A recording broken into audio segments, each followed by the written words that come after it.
Okay, we're live. Live. Okay, and Okay. okay, let's see. Hey, yeah, you come into this little valley in the mountainside. Not quite a valley, but just a crevice, a deep hollow carved between these stretches of ancient stone, the gray and white, and some streaks of red and mottled black, with the green of the trees and moss and lichen growing up the side. Though it becomes more arid as you come up, and the land becomes very steep until it comes onto this more flat platform here, and you see at the end this wall.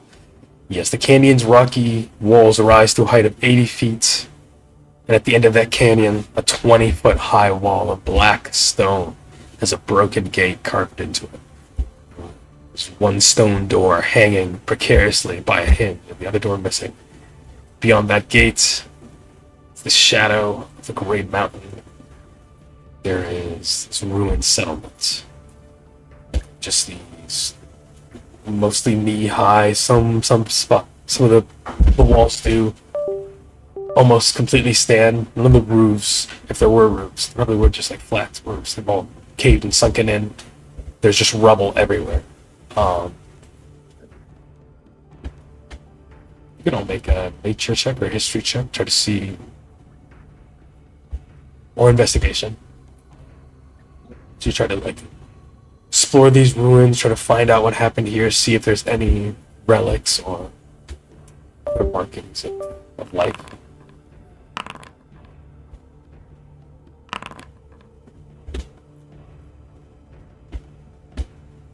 Next, Pop and Thal, you are admiring, and these walls themselves here,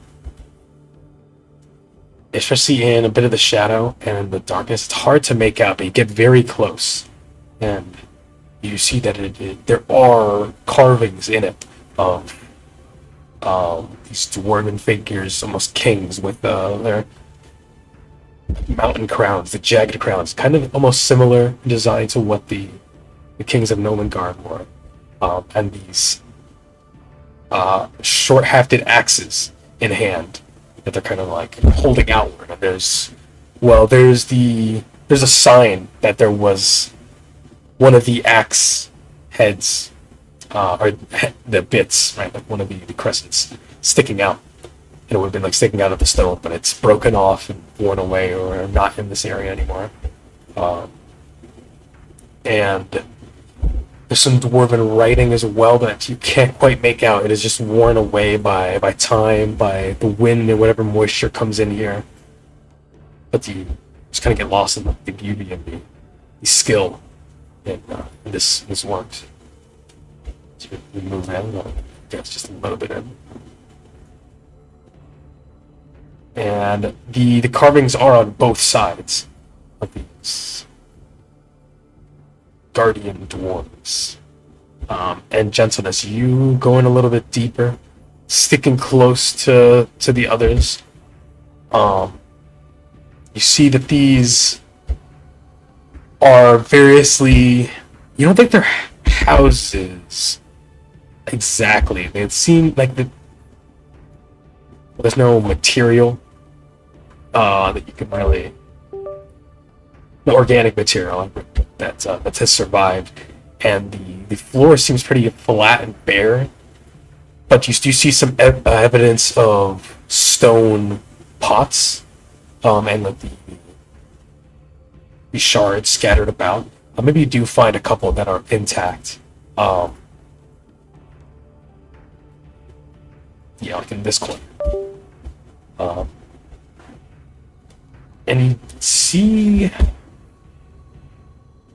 you inspect those pots, and you look inside, kind of sticking your finger in and then getting the dust on your fingers and kind of smelling them a bit, and maybe tasting them. That's not uncommon in chemistry historically. Might as well be archaeology. And you taste incense, that kind of, and a little bit of cannabis and other kind of ritual materials.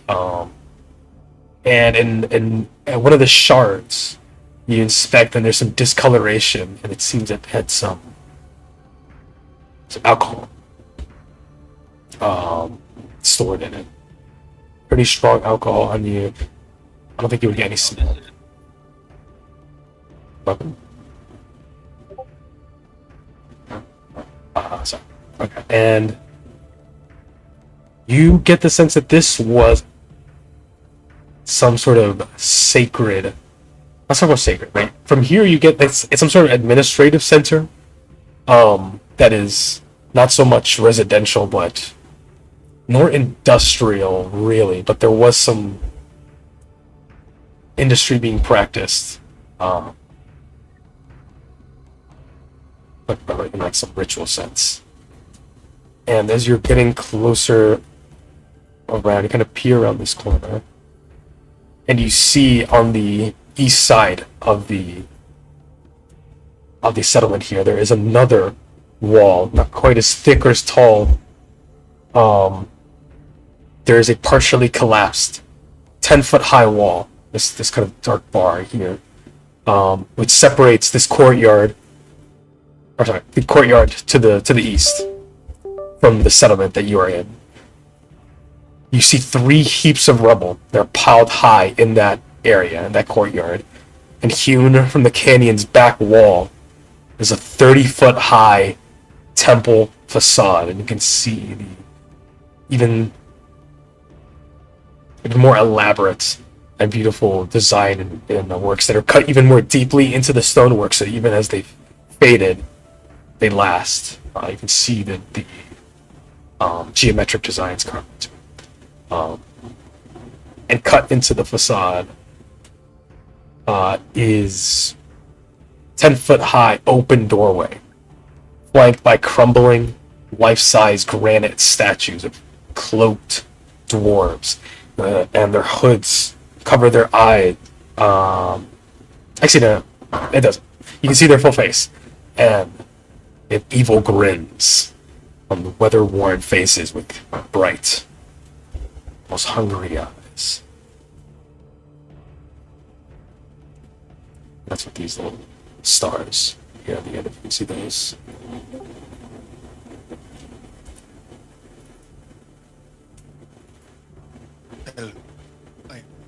Well, perfect. You just missed my description. You just said it. That was perfectly timed, actually. I was waiting for you to finish. Alright, you can watch the stream. No. You come in, you follow the others into this ruined settlement. You see that Thal and Gentleness and even Pop have begun inspecting the ruins. You guys can share what you find in character. Yeah, Gentleness sort of shows the pot fragments to Thal and shows the evil-looking giant dwarven statues, and just kind of describes everything that he's found here.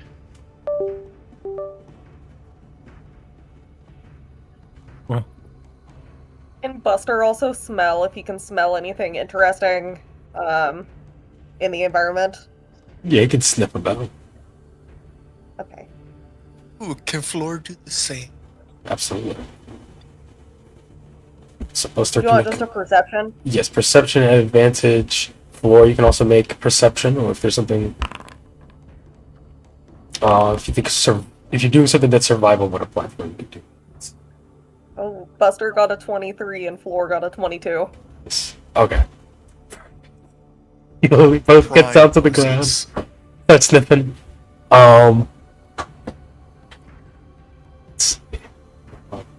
Wait, you can all start moving further in. Yes, Flora, you come in and sniff the potsherd that Gentleness is showing Thal, and definitely get that strong sense of alcohol, and specifically mead. They were cultivating the bees in the area. Though no bees nests survived. I suppose, does it seem like there's been any recent entry? Sorry, say that. Unusual entry? Oh, I think you would be able to see more clearly among the dust and kind of sniff out. There are some remnants of campfires in this settlement area, in some of the houses specifically, the ruins of them. And as you're sniffing, you definitely catch the scent of there's living people nearby. You kind of follow it a bit. You see.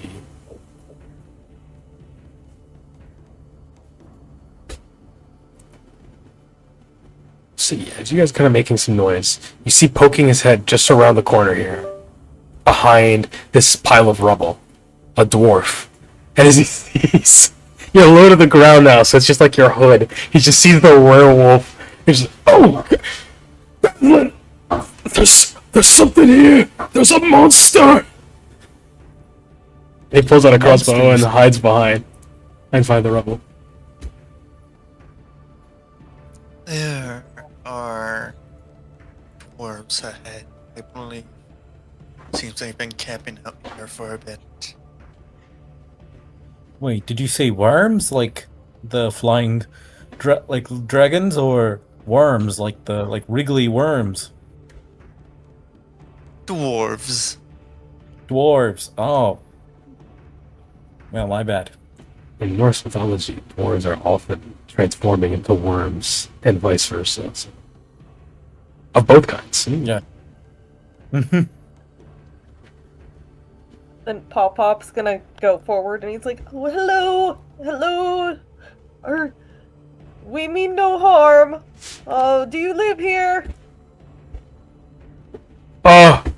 No, where? Kind of pokes his head around and being confused. Is it the werewolf talking? And he sees pop up, and you see his head again pop around this corner. No, we're from Phandelver. We're prospectors and archaeologists here to inspect the ruins. Oh, Who are you? Where was that monster? What was that?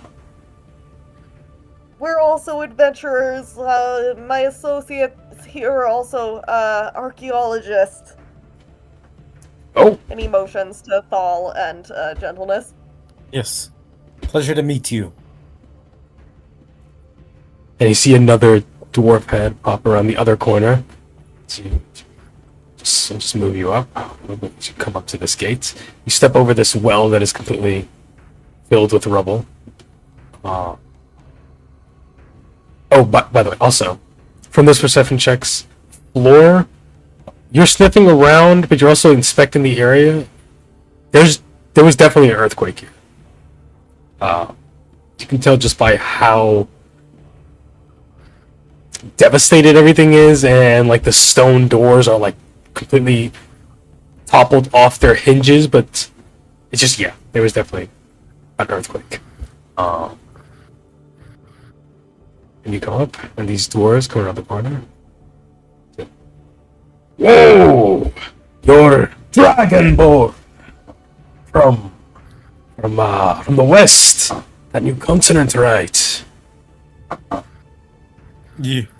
Yes. I've been admiring some of these archaeological features and other sorts of just structures, within this dwelling. And I just have, if you're able to answer some questions, that'd be great. Yeah, you see before you these two dwarves.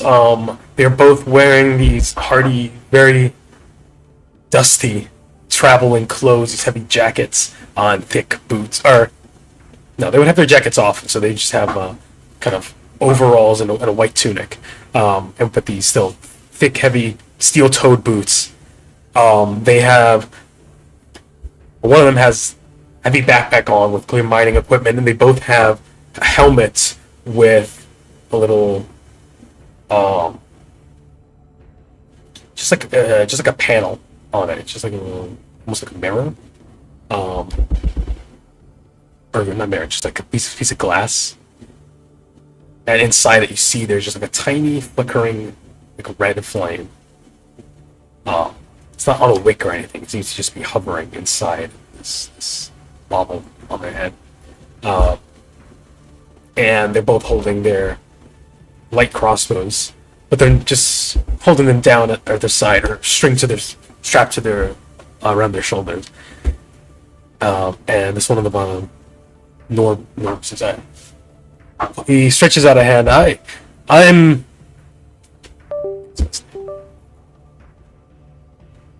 Mm-hmm. Oh, what you were saying? I think you cut out. I'm looking for his last name. Oh. Yeah, last names. Whatever. I'm Norbus. This is my friend Dazzlin. Oh. Norbus Iron Room. Norbus Iron. Yes, perfect. What was the other guy's name? Dazzlin Greyshard. Okay. Iron Rune and Greyshard. Yes, I am Norbus Iron Rune. This is my friend Dazzlin Greyshard. We're from Phandelver, as we said. I kind of meet you right at this gate here, or the opening there. We've been looking through this area, and we suspect that this is a temple to some dwarven god. Perhaps a outpost from Axholm, or sacred space. You can tell this is old stone. Some of the buildings before. Some of these carvings are older than others. Clearly, this has been settled a long time, perhaps even before Axholm became a city proper. But tell us, have you just come here? Are you from Phandelver? Coming from Phandelver?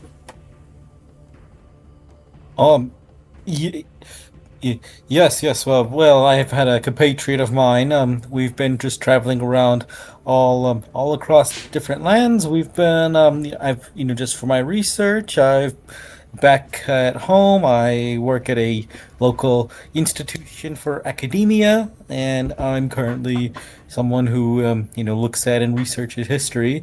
Usually my interests are more aligned with Draconic history, but I've been, ever since I've gone on this adventure, on this job that my compatriots and I are on, we are, I've been starting to like a lot of the, philandering history.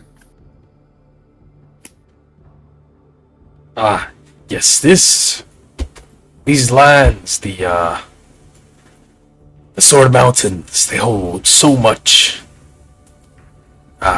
knowledge, so much history, so much treasure. But it is truly good to see another archaeologist here. There's mostly the miners that go about here, they themselves looking for treasure, of course, sometimes ruining the archaeological knowledge that we could find there, but they have their place, I suppose. Oh, that's quite a shame. Hopefully, before there was a lot of this mining activity, you might have some artifacts that were saved. Oh yes, this area doesn't provide much in the way of good living, but maybe it used to a long time ago. But we've been camping around out here for a few days. You're coming from Phandelver, you might have seen our quest. We looking further into the temple, we found that there's ochre jellies hiding in the dark. We also found a secret passage that ends in a dead end. It seems that the damage that has befallen settlement outside has ruined some of the temple within the mountain. We're not fighters. We're just academics. So we don't want to face them on, but you seem like a hardy lot. If you can face them, we're more than willing to pay and, of course, share our knowledge as well. Well, it's lovely to hear. And I mean, well, did you say you had, what was it? You had artifacts from ogres? I'd love to, look into that some more. Ogres don't make artifacts. There are ogres in the area. You know what I mean by artifacts.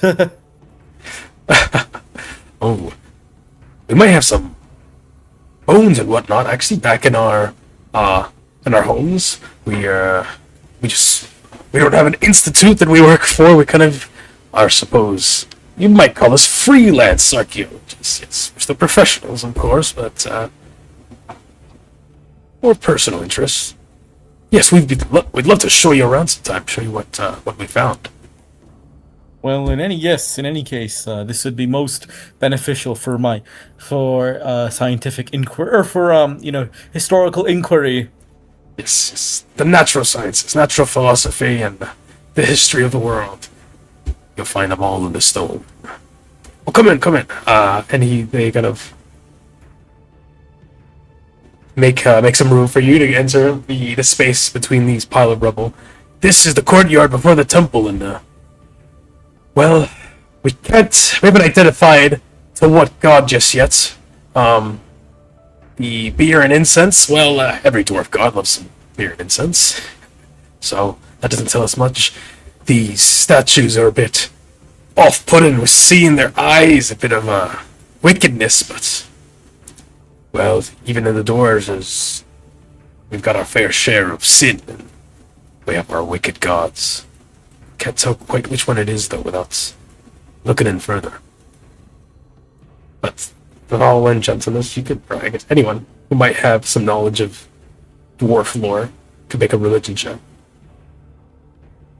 I don't have too much knowledge. Wasn't there? You could have advantage, though. Wasn't- in chance. Wasn't there said to be a banshee? In Axholm, it's the city to the northeast of you. Yeah, that checks out.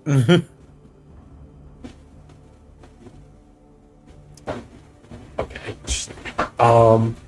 Yeah, Thal, you're looking at it, and you've been exploring some dwarven ruins, but you'd be a bit more interested in. Actually, yeah, what would be your main interest in the history? Like, I think subjects?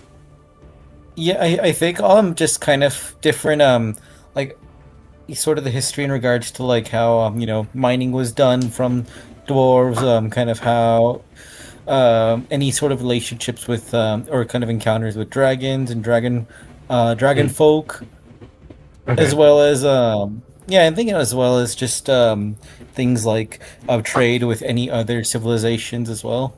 Yes. Okay, it's a very much a dragon's perspective, more the economic and like technological history than anything else. Very practical. So you're not as studied in the philosophies, and especially since you're looking more at ruins and not so much like their text and their literature. You're looking more for like the material culture that would kind of just prove how do they live their daily lives. That's what you're more interested in. So you don't recognize the faces or any of these specific motifs that would stand out for a specific god. But gentleness, maybe you are the one who studies more the literature, more of a bookish sorts. And you have gone through the libraries in Neverwinter and further afield, and you recognize some of the specific geometric, just like the mathematics of how they're carving it. It's pretty aniconic imagery that dwarves do when they do depict like a natural thing. It's probably going to be mountains or dwarves or their crafts. But there is this kind of jaggedness to the design on the frieze over the gates and along the facade. And especially the way that the eyes are carved in, like their eyelids almost pulled all the way back, and like the bottom of their eyes too. I don't know if that's also called the eyelid, but it's like their eyes are just unnaturally wide, and you know that to be a sign of Abathor, the dwarf god of greed, with his envious eye. Oh, I see. Well, tell me more about this dwarven god of greed from your guys' perspective. I'd love to hear more. Oh, Abathor, of course. That makes so much sense. You're pretty smart for a goblin. Where did you read that? Where did you learn that? Well, I mean, I picked it up in a book one time in Neverwinter. I just wanted to know a little bit more about dwarf culture. You know, I just kind of wanted to, so if I ever got to talk to dwarves such as yourselves, I wouldn't come across as too ignorant. But I guess at one point it just became more and more interesting. And it just, Whoa! Norbus, as Floor kind of runs back, not runs back, but something just kind of creeps behind Norbus. You've been mostly kind of keeping around at the corner of their vision, and they just notice you now. Actually, I don't know, with that giant cape, I'll retcon a bit. They would have just been staying away from you. Every time you move, they move away from you. I don't think you weren't trying to hide. You got the fucking black, rotting fur. I think they'll notice that. They kind of move up a bit.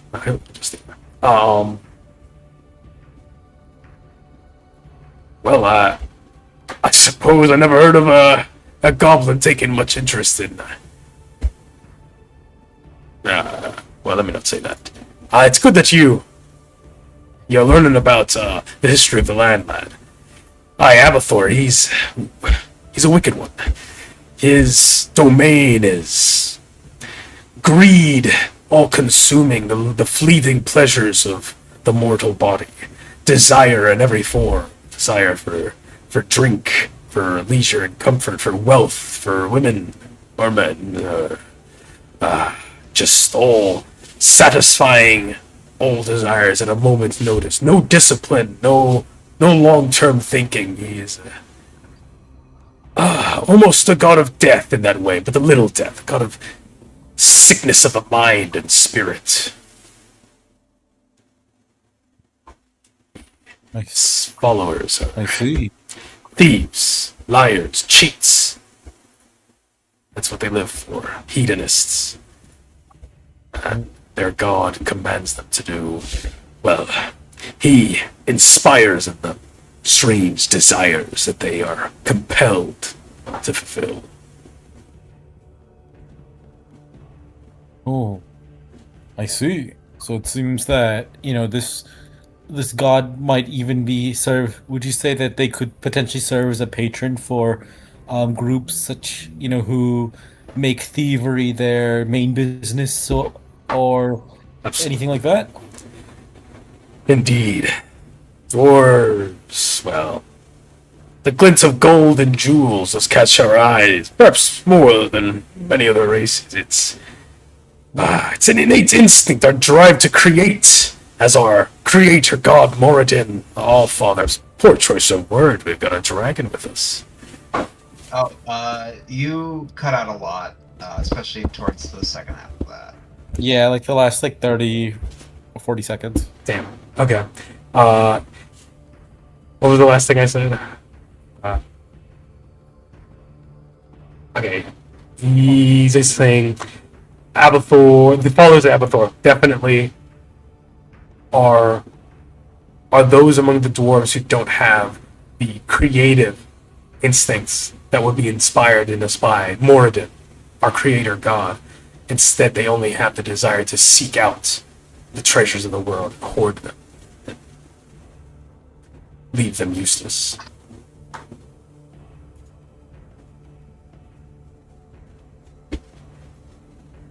I see. Well, it is quite. I can see how that such a deity could serve as a source of inspiration for any bad actors. I was wondering, have you had any issues with such individuals recently? Oh, not too recently. Sometimes the miners will come into to know archaeological sites, or if they do come across them in their own expeditions in the caves, they'll pilfer what they can, artifacts of precious jewels and metals always fetch for a high price. Sometimes smarter ones of them can collect the most pristine artifacts and then sell them to the highest bidder. That's the most annoying part.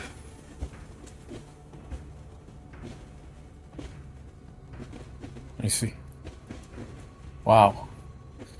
And has there been any reports of any artifacts or anything of historical significance going missing recently? I don't know. We've been away from Phandelver for the past few days, so we haven't got much news outside. We've been left alone to our devices here for the most part. There was a mountain lion that crossed our path before, but we scared him off good with our crossbows. Oh, no, not here. We've been pretty safe and sound. Good. Okay. Have you been having that's any trouble? reassuring. Well, oh goodness, where do we begin? We've had a lot of I don't know how much anyone else has mentioned or how many, if you've heard any murmurs, but yeah, we came across a shapeshifter just the other day who was causing a lot of issues. We've come across just all sorts of different goblin, antagonistic goblin forces. Oh, it's been quite a mess. Oh. And Buster's gonna whisper in Pop-Pop's ear to mention this. And he's like, oh yes, our employer, one of the Rockseeker brothers has also gone missing, so we are searching for him. What? Which one? Gundren. Gundren, oh, the poor lad. The Rockseekers are a good friend of ours. He's a good man, and we're looking for him. We're trying to find any clues.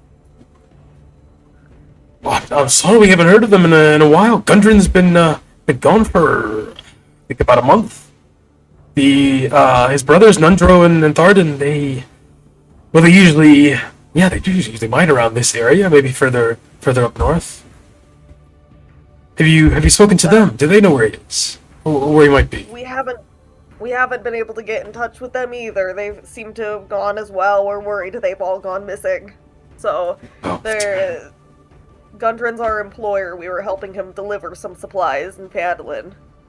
But now we're trying to figure out his location and whereabouts, and especially with, as my associate mentioned, the antagonistic goblin forces in Phandalin, it's quite concerning. Dazzlin now speaks up. He was mostly speaking to Norbus. Dazzlin says, "That's right, trouble there. Who would be kidnapping Gundren? He's the friendliest dwarf in town. Not saying much, we dwarves are known for our kind words, but he's a good lad. Everyone in Phandalin loves him." What we're trying to figure out. We're not too sure here ourselves. Well, Gundren, he was in Neverwinter, right?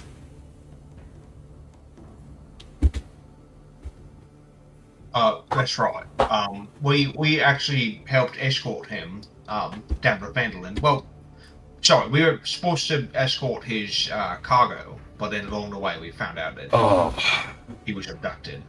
So he was supposed to come to Phandalin, but he seemingly never made it there because the goblins got to him first. And by the time we got to the goblins, they shuffled him off. Goblins got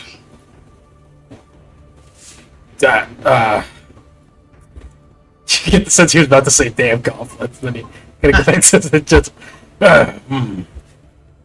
that's awful to hear. Well, I bet it's one of those damn Neverwinter folks. He must have been blabbing his mouth at some tavern.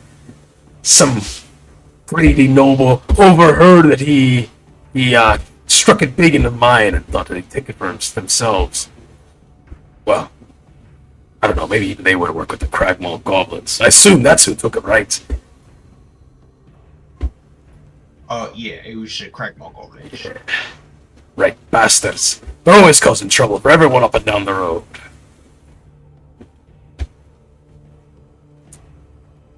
Well, I'm sorry, I don't know nothing to what can help you. We haven't heard from them in a long time.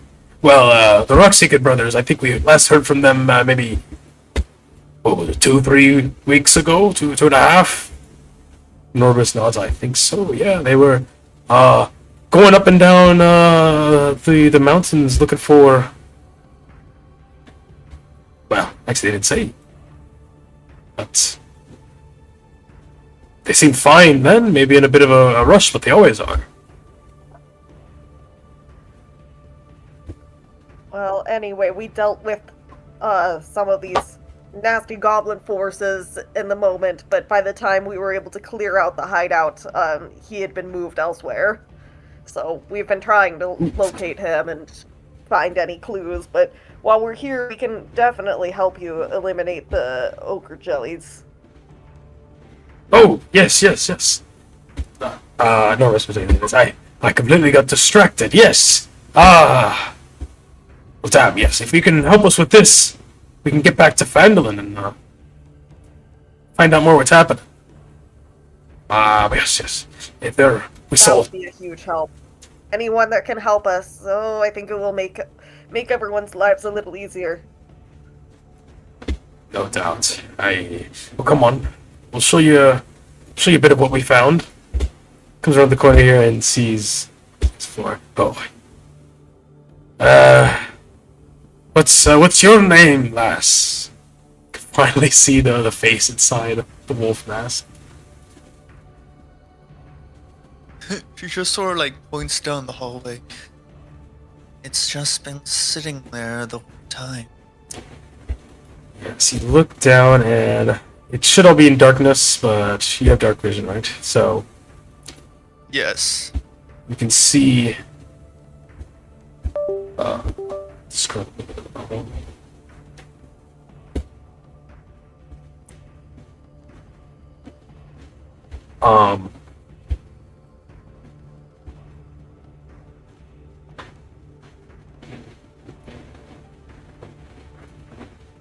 It's funny. Yeah, so right in front of you, there's spikes hammered into the floor that are holding open these two sets of double doors. So that these giant fucking iron spikes set into the stone. And there is this room beyond it with nothing but... Oh no, sorry, to the north, right to the north. Kind of look here and you see that there's a gap in the wall that is completely just filled with rubble. There is also another smaller gap. That one to the north seems like it was like the panel in the wall just collapsed completely. To the south, instead, there is a shorter and still pretty wide, actually. It's mostly just shorter and more precisely carved out little dwarf hole that they really carved out themselves, finding a secret passage there. Let's see. Yeah, and then all the way across, there is this massive opening room that has these 4 stone pillars. And at the opposite end, there is an altar. And dripping onto it is this just dark gray sludge. And it's not like it's dripping down onto the stone and all across it and then onto the floor. And then it's kind of pulling itself back up. It just periodically, and it's just stretched from the ceiling to the floor attached there.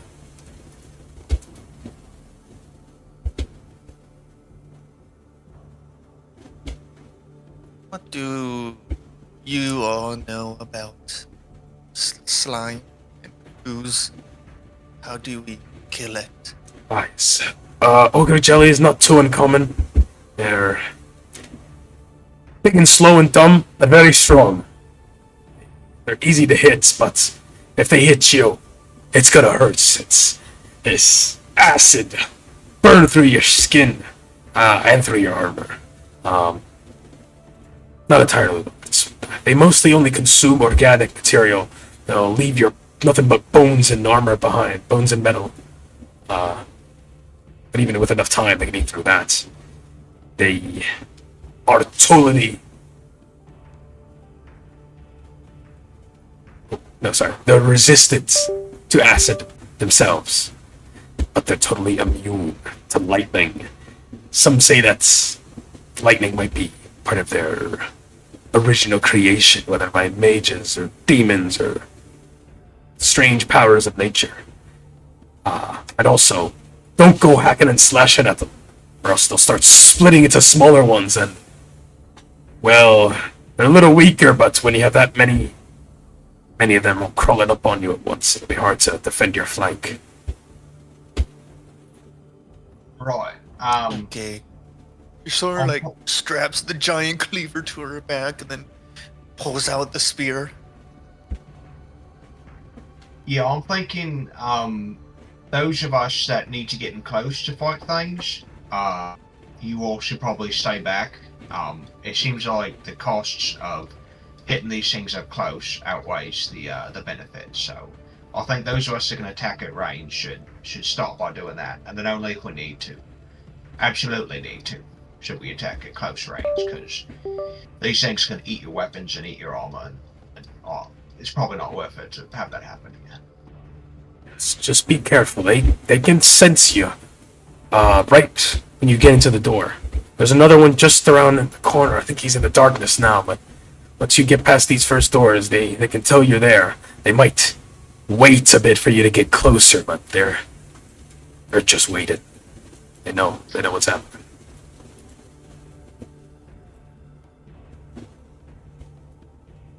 Do I still have those pelts?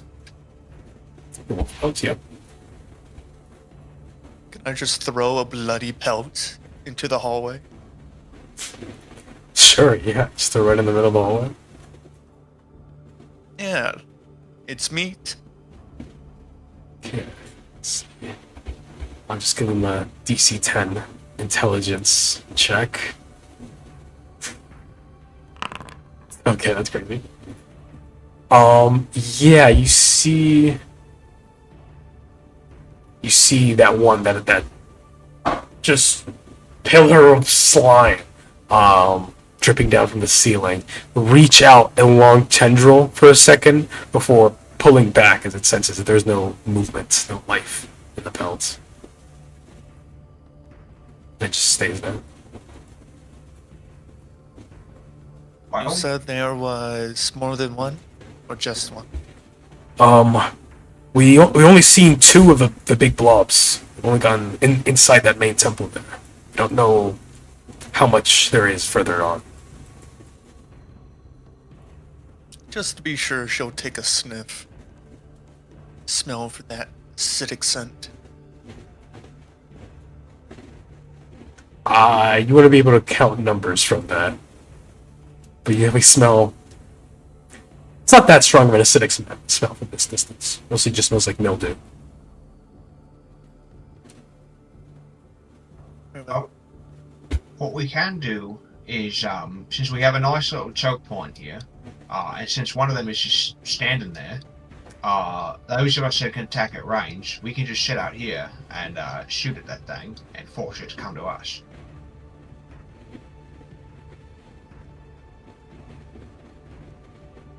Okay. She'll just Happy like to pull shoot out my the shot at javelin. them. Okay. Everyone can move into position.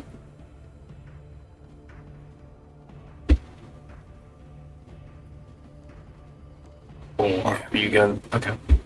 Pop-Up is moving in. Oh. Wait. Perlius, let's stay out here. Might be a little safer out here. What'd you say, Sonny? You said stay out there? Don't go closer? Come back here. As Pop-Up moved in that close, you see that more of those tendrils started... Or it's not even that, it just seems like while the pillar has been like dripping down and then moving back up, while he was there, it was just dripping down and almost beginning to like pool over towards him. And then he moves back.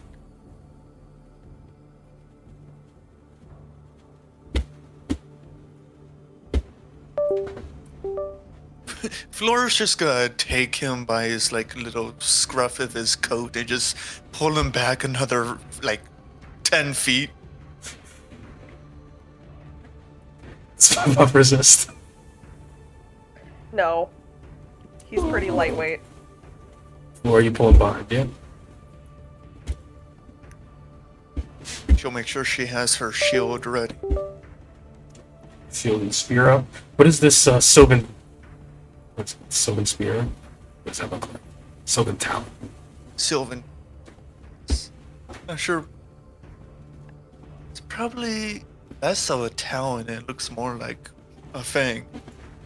It probably just has like neat wooden carvings along it, probably like Celtic. And then yeah, and the tip is just a strapped, like pointed fang of undeterminable origin. Okay. Fourth, pull right at the door. And just remember, no acid, no slicing, and no lightning. No lightning, got it. I will remember. Then you see Buster's just like, he nods. He's gonna make sure Pop remembers. Alright. Floor will go feral a bit prematurely, which is raging, and as she does so, her fur is going to just sort of that would be the term, I guess, just grow. It becomes a lot more dense. She's going to go into bear rage of the bear. Okay. Go to fly that to yourself, and yes, everyone is getting ready for combat. Oh.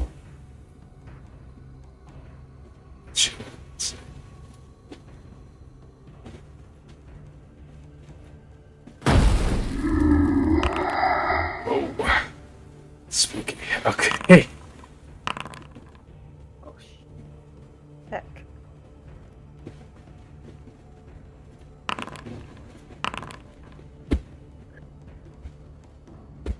Okay. Let's see. Nice PR damage. Alright, nice. Also, we're gonna say, lore. Yes, I don't think you used any heroic inspiration last game. You should start with one. So you have now. Yes, I do have it. I don't Let's think see. I need to use it at the moment. I don't believe so. Well, yeah, almost everyone's Especially got not with a 21 initiative. Oh yeah, and does she have a thing where she can like, give people inspiration to start Yes. Yes, exactly. I was checking that now. It looks like everyone has inspiration. Damn. No. Is that resetting or alright, whatever. So yeah, she doesn't need to use that. So as you start combat here, Floor, you can. Yes, I'm gonna say does that. Floor want to switch initiative with gentleness? I can lower this thing's AC Well- before everyone attacks. But before that, I was thinking, does combat just start? Do we not get a free hidden? Or There's no surprise. It knows you're here. fair enough. What is gentleness's initiative? 13.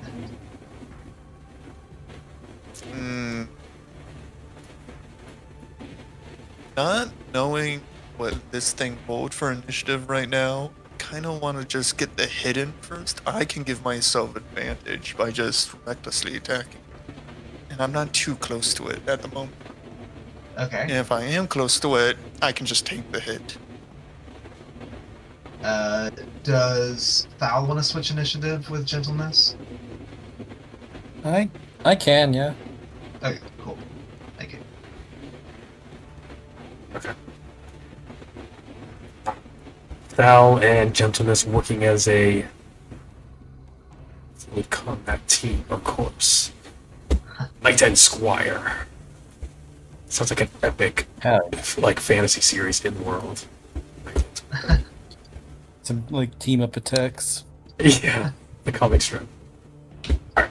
Oh yeah, Floor and Gentleness. So my turn. Floor, do I go third first? Rush into battle. First off, where was the other jelly pointed at to be? They don't know. When they went in further in, they came to attack them. You don't see it now with this angle. Actually, Okay, gotcha. sorry, Pop-Up actually did go far enough in to see it. I will actually give you that. It's to the south.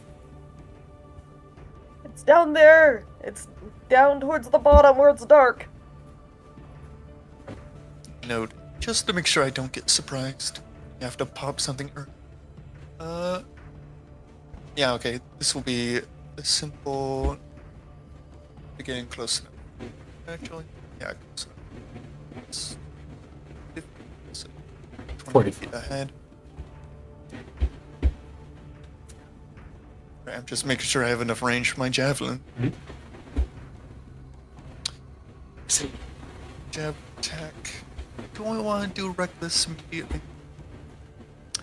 You know what? I forgot about this whole situation. As she moves forward, she's going to morph into a wolf. As a bonus action. Perfect.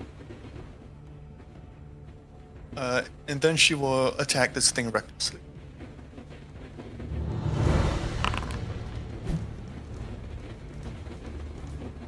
$17.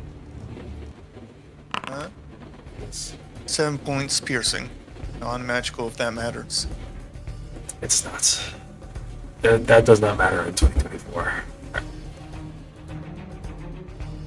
You rush forth, javelins in hand, and you throw one at this pillar of jelly as it's slumping down onto the altar, approaching you as you rush up towards it, and your javelin sinks into it, and it reacts. It's kind of just like oscillates, and then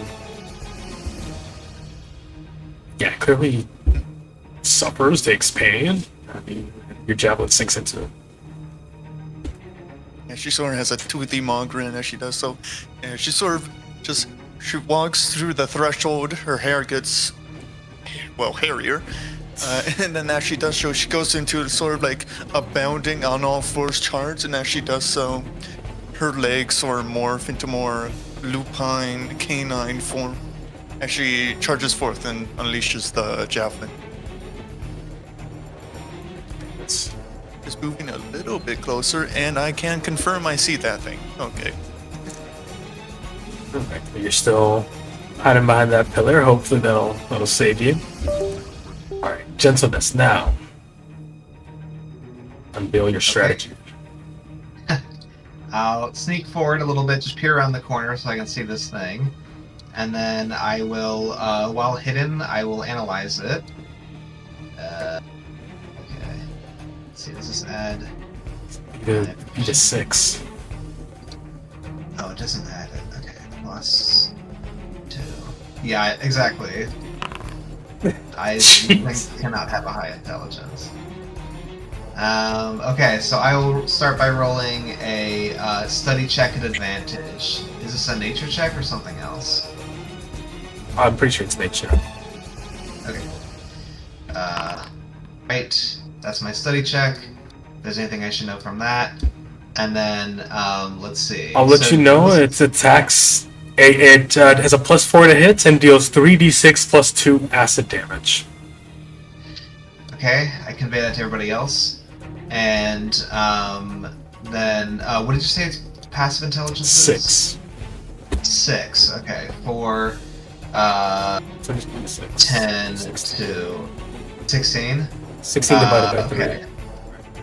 That's 5. Yeah. Okay, so this thing now has a -5 to its AC and saving throws. Oh my god. Oh my god, not to its AC. I'll also give you its AC was 8. Can't miss. Okay, yeah, you still have to roll, because if you get a nat 1, you miss. But that's literally the only because your bonus would be... Oh. Yeah, you unveil your master strategy, and you point out... It has no... I don't even... yeah, if you could describe to me exactly how you get this perfect strategy to coordinate your allies with a almost guaranteed to hit. Unless they slip on this. Well, I think it helps that Gentleness kind of already, like, you know, had this plan of going in of, like, don't get too close, just stay at range. This is all dangerous, keep in mind, don't hit it in this way, blah, blah, blah.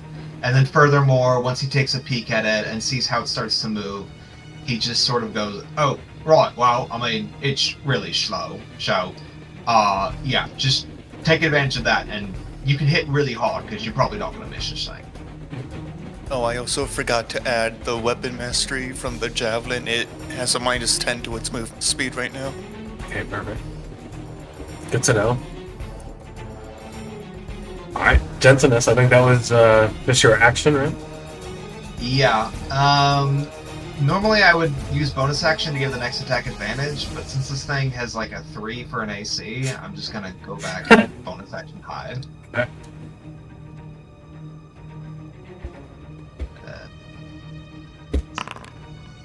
Okay, not a great stealth check though. That's fine. In that case... The jelly from the south was kind of just piled up against in this corner. Just this pool of sludge. It's very hard to describe a jelly. You can look at the image and just see this amorphous shape, just this giant booger. And it crawls up towards you, slinking through the gap around the pillar, unperturbed, and swipes at you, Floor. At advantage, is that right? Reckless attacking? No, Okay, it's just a straight roll. because I am shifted. Oh yes, true. Still a 19 to hit. What? Okay. Okay, that hits. Dealing 10 damage, halved. Why did?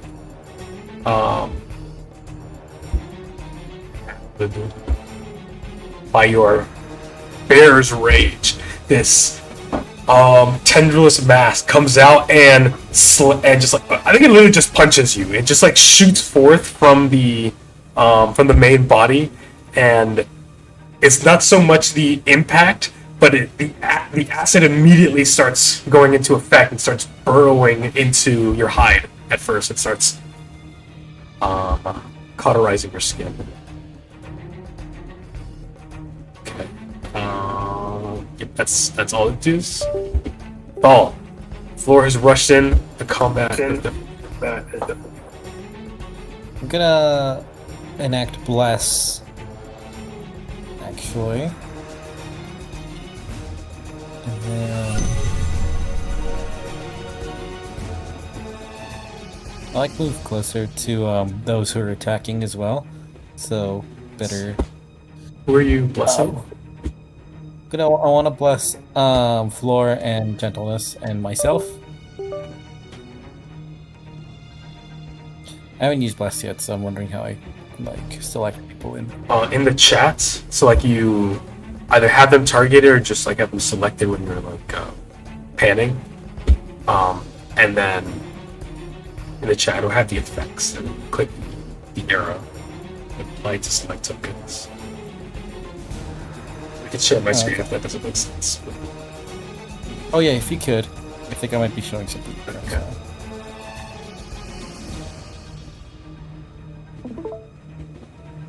Not to give away too much. So yeah, here in the chat panel, this like pops up when you cast a spell. Oh no, that's not showing up for me. I think you might have to. Or click on the bottom of it. There's like a little lightning bolt that says effects. You might need to open that. Effects. It should be in the chat for everyone. Oh, effects. Oh, that's so. Here, let me show you what I'm seeing because it's really. Maybe it's only a DM. because I see it, so I'm not sure what's going on. Only Val can't know who he's blessing. Okay. I got blessed. Here. I've applied it for now. Yeah, it's showing up on my end. Do you have the bless prompt in your chat box on the right side? The right side? I don't think so, no. Okay. That's strange. Alright. Alright, you are blessed. I will say you were preparing this. If you want to have done that just before combat started, you can. So you just have it up now. So you still have your action. I think bless is an action. It's an action, and then I still have my bonus action. Well, I'm saying, like, you were prepared coming in, so you could have cast this just before Flora ran up. Oh, okay. Okay, gotcha. I'll use my bonus action for a Searing Smite. Start.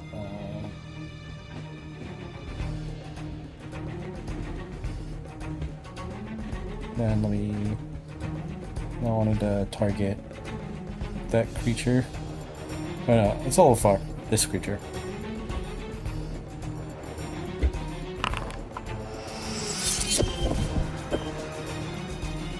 And you get to roll 1d4 to add to it because you're blessed, right?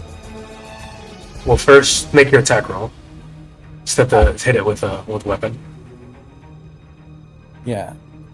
And then make a weapon roll. With, Yeah. Where the way you want to do smites is you make an attack, and then if it hits, you immediately use your bonus action to apply the smite.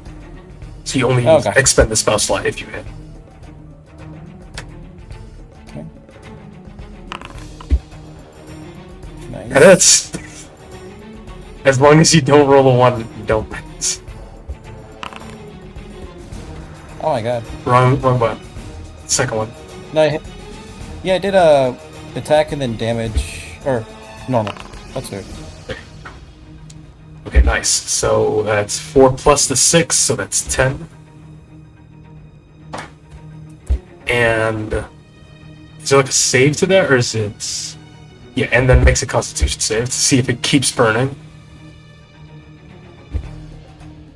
Okay. Oh, I make a it made a Constitution save? It does. Yeah. Go and describe how you cast the Searing Slime. What happens to your weapon? What do you... Alright.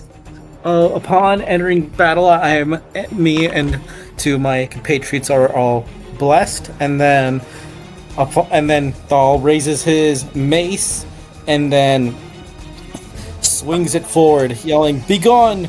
Begone, foul jelly!" And then after that, he applies the smite effect, so adding a little bit more damage. And then it's just going to town on that horrible jelly. Slam down on it, but then continues the assault. Nice. Okay. That's your turn. Would you like to? I don't know if you'd like to move. You still have 5 feet of movement left. I'll just move back a little. Sorry, no, that's what I was going to say. If you move back, you would trigger an opportunity attack from the jelly. Oh. So if you're going to move, you want to stay within its range. Yeah, I'll just stay then and forego my 5 feet. That's fine. Okay, yeah, you get up right beside Floor. Both have your shields up, trying to keep this jelly at bay while your allies shoot off the other one. Nice. Lisi will start blasting. Of course. Let's see. She will. I think she needs to step a little forward for Hex. Nope. 90 feet.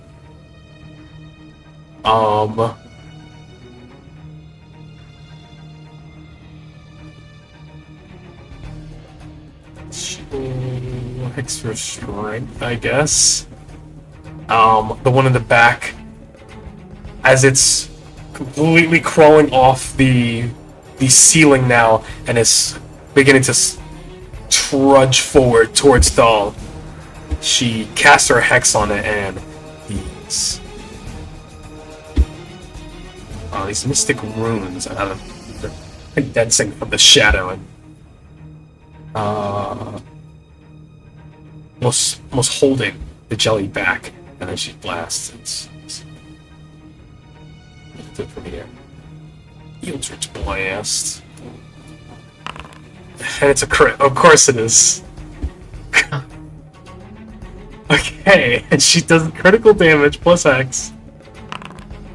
Oh my god, dealing 32 force. Jesus Christ. My goodness. The shadows seem to fall over her, and the gleaming eyes of the statues kind of turn to look at her. And goddamn! And then she fucking says, the jelly just splatters across the back of the room. Most of it anyway. There's still just this bit of dribbling mass. Still just trying to crawl towards them. Oh god. Get away! She does a little 10 feet. curtsy. She would definitely say something like, "Oh, I saw that one in Rogue one time." It looks like a Jackson Pollock. I think that's her turn. She's gonna stay right there. And now Pierre. Excuse me, Papa. Let me get a good angle here. Oh yes, my son. Go ahead. Let's get Pierre. And exit now. He's good right. And he'll shoot at it as well. Actually, I mean, yeah, he's better off. Staying here, and he wants to stay by Lissy. Getting a 21 to hit with his light crossbow. Fires true. Joke. Dealing actually max damage, or almost max, 10 damage, as his bolt flies just behind the backs of Florenthal and into the mass and sinks into it as well, and it is near death. You see that it's leaking its internal fluids all over, and it's not able to heal and repair the slightly more viscous exterior that kind of holds it all together on that membrane around it. But it's still alive. There's actually no way for it to escape this room. But it's with its mindlessness, it's still just crawling forward. Okay, pop. Or sorry, no. That jelly first. Okay, and then pop. As you were lining up your shot, pop. The last bit of sludge crawls forth. And it's still slowed. The javelin, right? You bastards. Okay. It's gonna hide in the corner. It's gonna get behind this pillar and use its action to hide.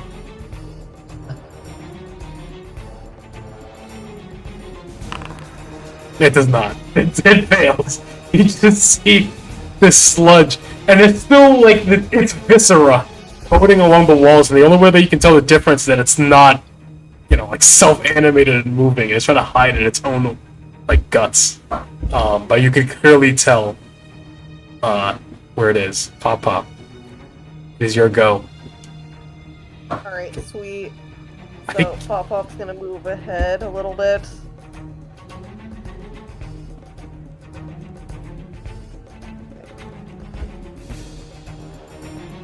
Still 5 feet of movement, Yeah, Sweet. There you go. I don't know, I can't really see it. You can just barely see it right there. Okay. If I attempted to fire on it, would I be at disadvantage? Not at disadvantage. It would actually have its normal AC now. It would have 3/4 cover, but it's still AC 8. Okay. So Pop-Pop's gonna run ahead and he's gonna be like, I got this! I'm gonna take care of this foul beast! And he is going to attempt to cast his Ray of Frost at the one that's trying to scurry behind and hide. That definitely hits. That's a 16. You blast, you gather the frost around your staff, the cold interior of the or actually be pretty muggy because of the sunlight outside. It's just slightly colder in here, but then it just gets colder and colder, and the dust starts whipping up in a small cyclone that gathers around the silvery staff of Pop-Up, and he blasts forth and freezes the ooze. It solidifies, completely solid.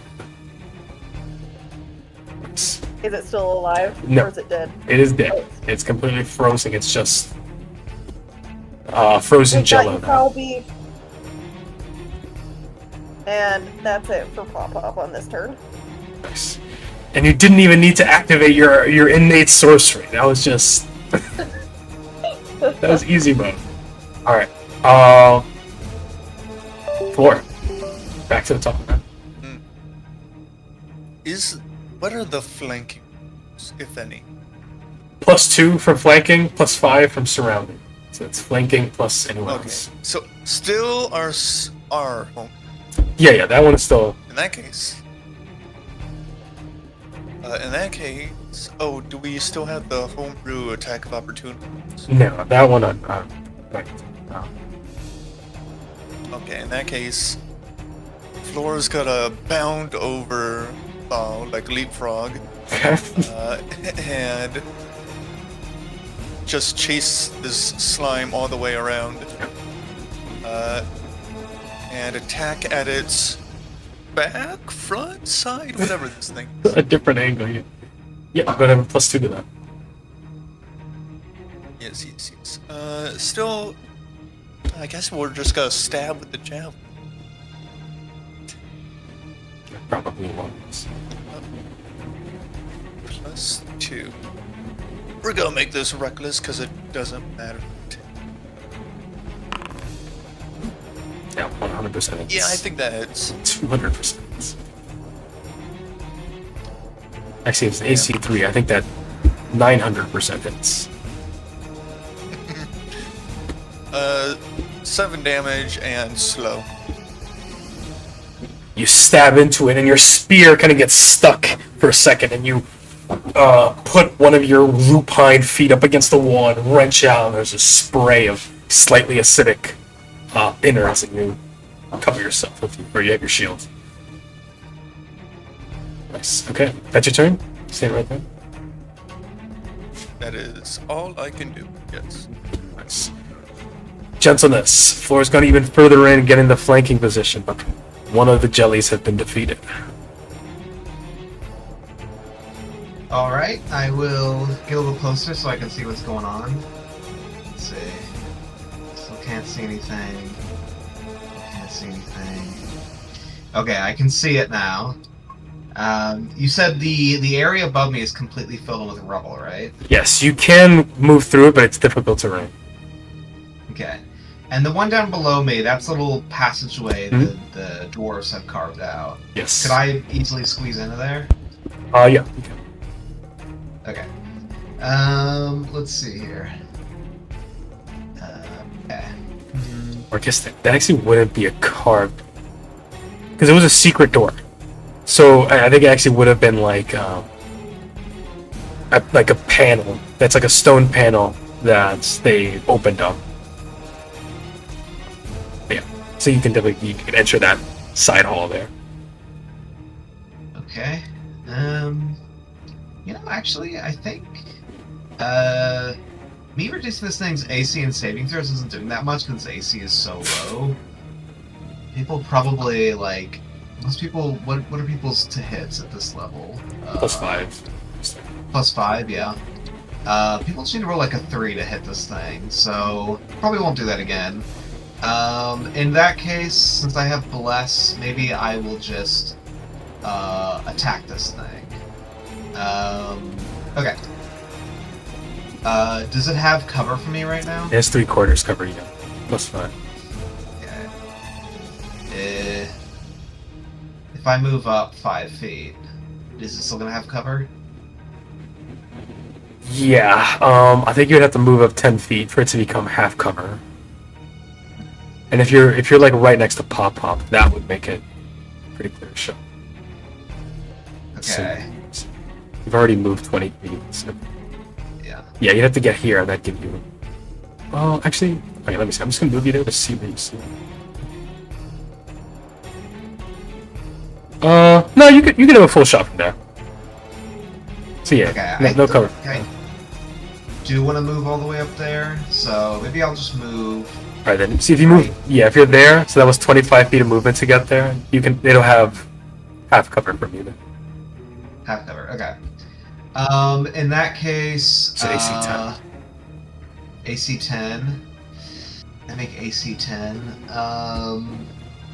Just gonna roll like a 5. Plus I have bless. Okay, I'll just attack this thing. Right, yeah, it's kind of like it's right around the corner, in stuck in between the corner of this wall and crawling up this pillar. So part of it you might be hitting the pillar, and it's not that much of it. So you're trying to hit like the main mass. Actually, you know what? I'll just go ahead. Can I hide behind this door right here? Nah, not from it. It has blind sight. So okay. Yeah, as long as it has a straight line on you and it can see you, you'd have to be fully behind cover. Okay.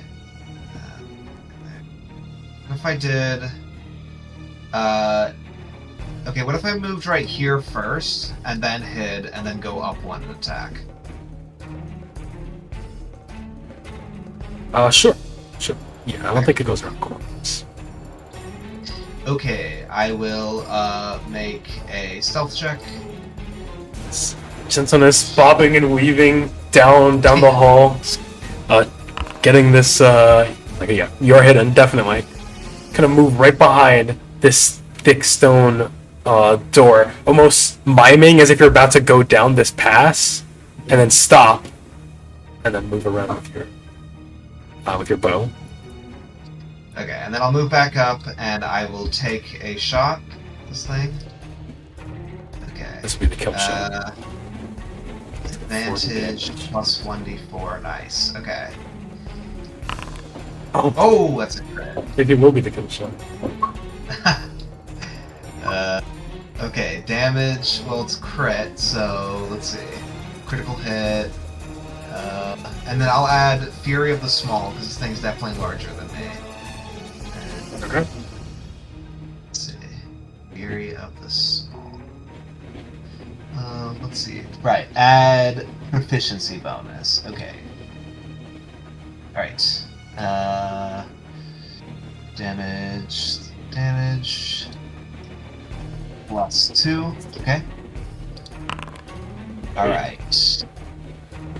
Big 16 hits. points of damage. And go ahead and make a intelligence save. Okay. Let's see right here. Intelligence save. Normal. Okay, nice. Okay. Yes, you've probably dealt with jellies and oozes before in other caves around the area, and you've seen people get fucking completely dissolved by them. It is not a pleasant way to go. And you recall that, and that memory galvanizes you as you move forth. You're going for that kill shot, and you know you need to puncture it with as many holes as you can until it leaks out. That's what you do. You start like panning your crossbow, just trying to get as many kind of light puncture wounds to get it bleeding, and it is definitely bloody. Okay, and then that's all I can do. That's my turn. Nice. Okay. Flora is mad about that. She's mad that you're upstaging her, but now the ochre jelly moves, and or Floor. Who wants to get hit more? Which one of you is more? I mean, I'm the paladin. Okay, you spoke up first, so you're gonna get hit. A pseudopod goes out and swings at you with a 20 to hit. Jeez. Take 12 acid damage, halved because of your black dragon heritage. But you still need to make quick. Oh, we both take half damage. Nice. And your resolve stays true and your bless remains. Nice. Okay. Not today. And this, You disgusting baby. and it takes that personally. This massive ooze caught between Floor and Thal is kind of climbing up this pillar and like swirling around it now and just trying to bash away both of you. Just these long acidic tendrils. And Thal, get some revenge. Fuck yes. Alright. You have a +2 to your attack roll because Floor is flanking.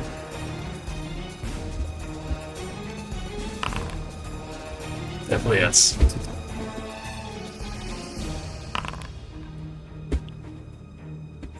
I don't know if that'll be enough. And then 4 damage plus the 2. It's a little bit more. Does some damage. Do you want to smite on this as well? Yeah, let's smite.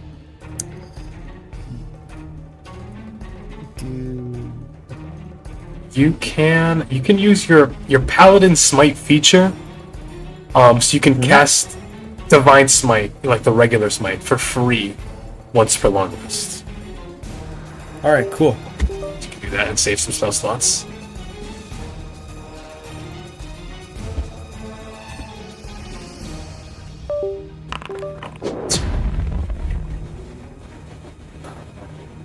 Okay. So yes, you still have that one spell slot left. Okay. Oof. Hopefully that's enough. It is not. It's still got some health left. Your power is shining through your staff, your desire to free this place from these monsters. But they are just too tough. And you're also maybe trying not to destroy the pillar that is crawling around, hoping maybe, well, it's probably a support pillar, but even otherwise, just the artistry that was made of it. Oh, why won't you die, you gelatinous fiend? And it gurgles at you menacingly. Alright. With that, Lisi will start popping up. Come up behind Gentleness. Excuse me, Gentleness. Let me just get right here.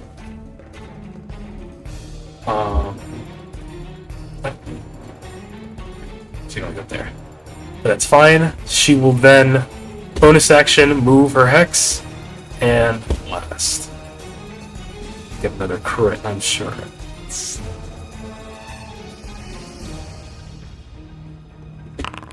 Oh, come on. It's rigged. It's rigged. The DM is rigging the rolls. Okay. I don't know if Lucy has actually made a deal with the devil or if Fires has. So that she, no matter what character or who's playing it, she'll always get crits. Okay. Well, I think she's getting the kill shot. Oh my fucking god. Okay, where are all these extra points coming from? I'm just curious. A critical with this, I guess it is Homebrew Rules still. It's maximum dice roll, and she has her hex. So you roll normally and then add a bonus equal to the maximum value of all the dice. So it's normally 1d10, so plus 10, and then 1d6 from hex, so another 6. And she has agonizing blast implications, so she has her charisma. She's adding a lot. Does anyone want to describe how Lisi does this? I think Flora is getting Nickelodeon slimed. Yeah, she is. I assume Lisi shoots up her hand like Clint Eastwood and like starts pulling on her thumb like it's a revolver or whatever, and just like does like a 6-shot like bam bam bam bam bam bam, bam and blasts this thing all over Flora's face. Yes, and 6 ethereal. Look effortless. Yes. Like that. And Flora does indeed get slimed. She will consume all of it. You probably don't want to do that. It's still an active acid. She will consume all of it. Okay. Okay. Go and just roll 2d6. That's how much acid damage you take. This- Swallow. That's Half. You're, fine. you're still raging, so that'll be half. Exactly. Okay, you take It's half a 9. That'd take be 4. 4? Round it down. Yeah. Take 4 acid damage as you like a giant cartoon dog tongue comes out and like licks your face clean. But this combat has been soundly settled. This altar space has been cleared. You lay down your weapons. You take a moment to breathe as the jelly is stilled. I hope that didn't apply twice.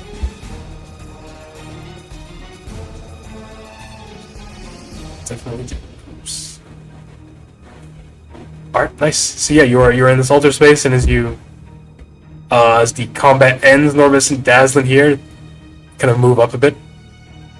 Did you do it? You got him!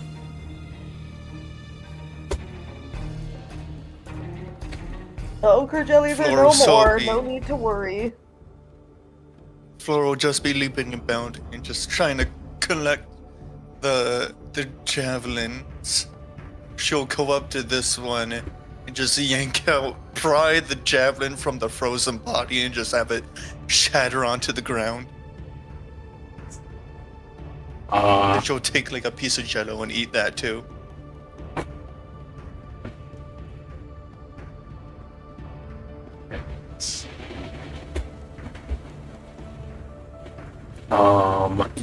I'm assuming you come in to inspect this area more, well, at all? Do you have a light source or anything? Leaving everything colorless? Pop can cast his light. Yes. Your staff lights up and it completely illuminates the room.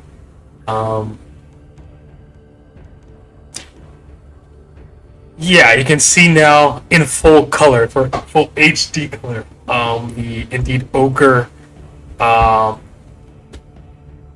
It looks fucking nasty. I mean, this really does look like phlegm, like a very thick phlegm, coating everything, including floor. And it is you can see where the jellies were attached to the stone that is slightly dissolved away and smooth and carved out right in the corner down here where the southern one was.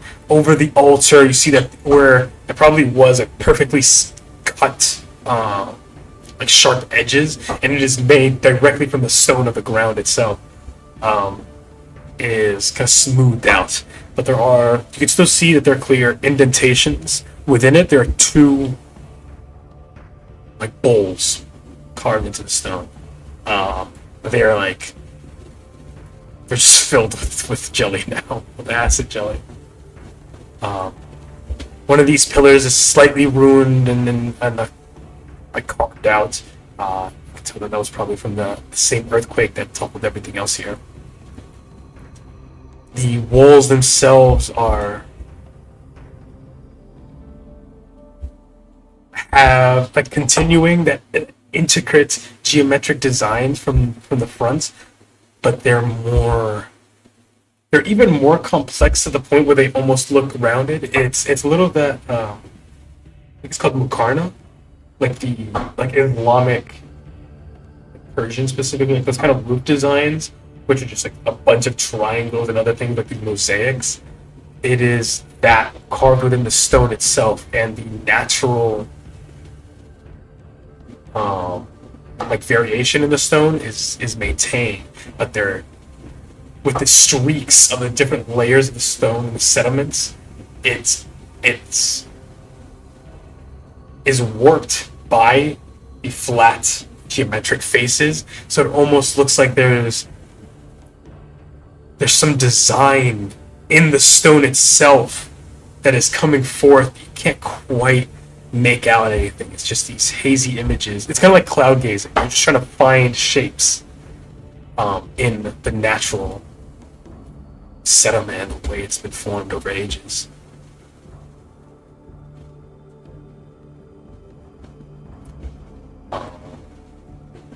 And Daz and Enormous are just looking around and amazed. By the gods, this a beautiful work, even if it's for an evil god. Come, let's look around. There's bound to be more secret doors and treasure troves. Check the ulcer. And Dazin starts coming. Flora was still picking through the jelly, trying to see if there's any remnants of things that are not completely dissolved. No, there wouldn't be. The jellies don't hold on to anything that they can. In that case, is there anything in the little pile up here? In that pile. Let's see.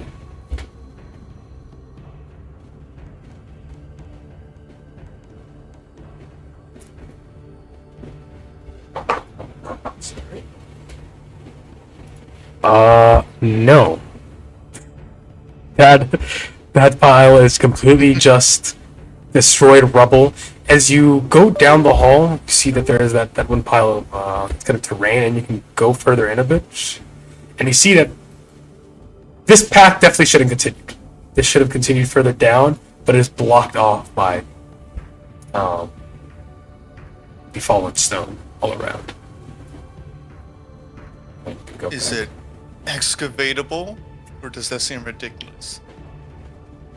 You could try. I mean, theoretically, you could over time, but unless you want to make a nature check to see if, like, the rest of the stone area could support it being dug out. Fair enough. Do have a shovel. You need a pickaxe. It's rock. It's not dirt. It's not even gravel. It's like giant rocks. There's the gravel about, but like that main section is. In that case, she is sort of just still riding that feral high. She doesn't have her lupine form as rescinded, but her fur is still extended. She's sort of just running around now. She's gonna start running down this hallway. Yeah, you go down and you see down the hallway there is a door right to your left as you're coming in that seemingly should lead right into the temple. It's not locked. You can open it up. And it just ends in a blank wall.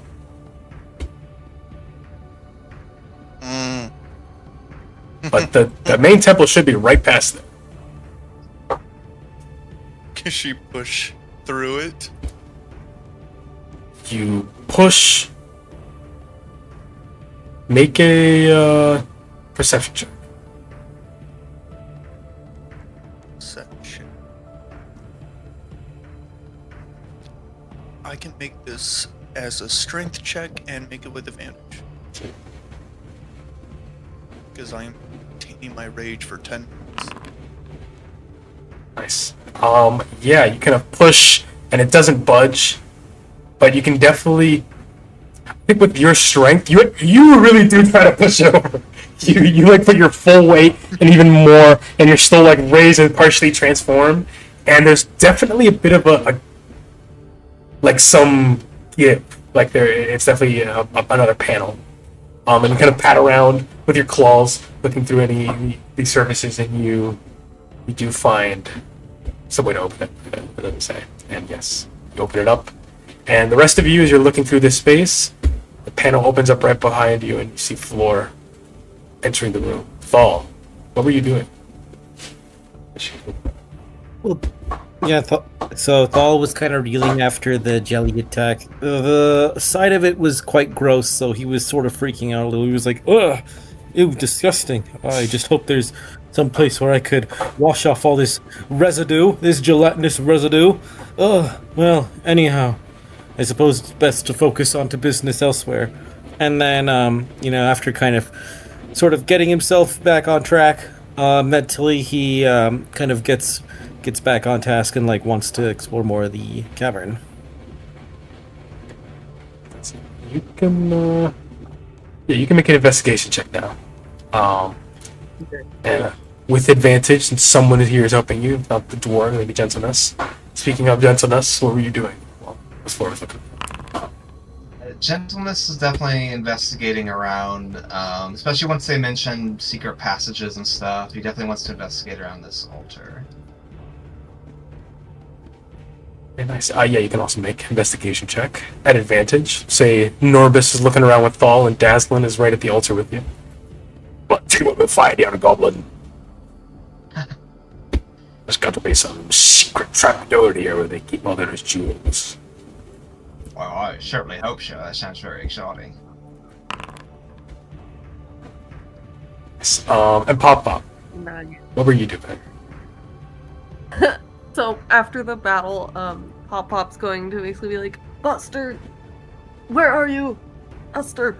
And then he's gonna run up to him and hop back on his hat, and he's like, oh, there you dear. Oh, I get so worried. I thought maybe the jelly got you.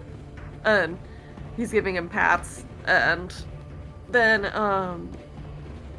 he's also just like looking around too. But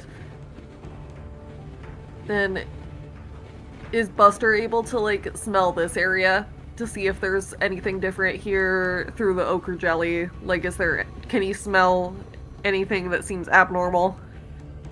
Make a perception check at advantage. Sniffing Eddie. Nice. Okay. Me too. So, all of you are looking about. Gentleness and Dazzlin focused on the altar itself. Thal and Norbus, you're looking about. You see that Flora has come in with the from the south through a secret door there, and you kind of inspect it and you kind of try to look more closely at the stonework to see how it works. You see, there's just this. It would require immense precision, almost magically so, to carve out. This was definitely a piece. This was the stone that was here. It completely just matches the sediment everywhere, but they just finally carved it out to the point where there's no visible seam. Even as the light floor, whereas you were on the other side of it, there was no light poking through it at all.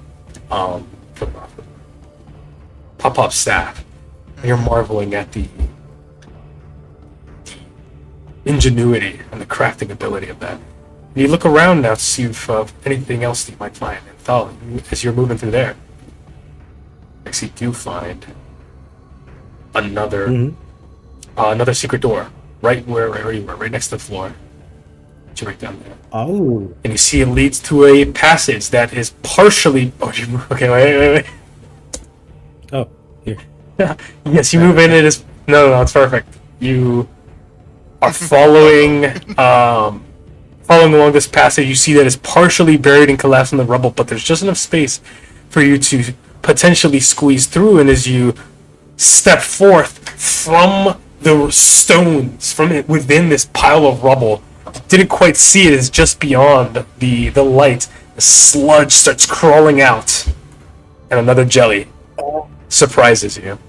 And can everyone roll initiative? Are you kidding me? Oh. The fight is still on. The hunt continues.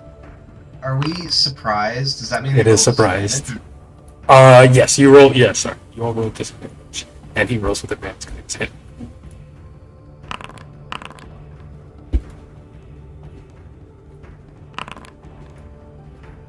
Oh, That's.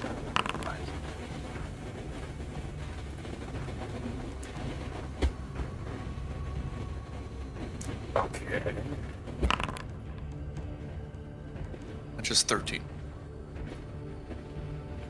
13. Oof. It's a big drop.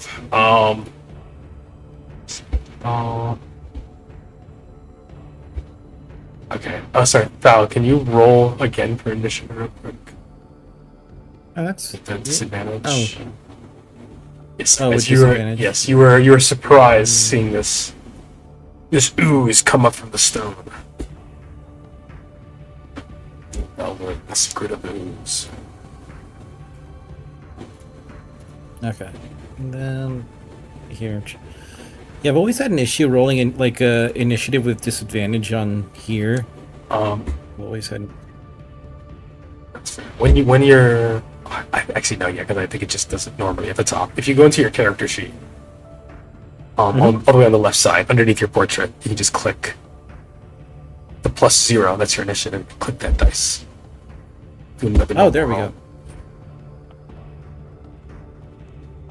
Oh. I Yeah, tried yeah. that before, but it doesn't work if you already rolled initiative for the combat. Okay. You can roll a /R space 1d20 anywhere. You do that on Foundry or on the dice rolling channel in Discord. Alright, that works. Oh. Another big drop. Question, Joel, has more than 1 minute passed? Yes. Ah, Yeah, shucks. I think it just about ended when you opened that door.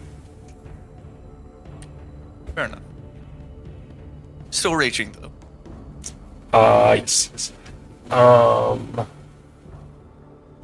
Okay, alright. Yes, with that, perfect. The ochre jelly, from its hidden position, swipes at Thal, getting pseudopod attack at you at advantage. Getting, wow. Only a 14 to hit, as it only gets some thin tendrils out of the stones and swinging at you. And yeah, it's gonna be right there. No, that's a turn. It completely misses. Pierre hears you shout and curse. Says, "Oh, damn it! More combat! Can't we have a minute to rest?" Can you see it?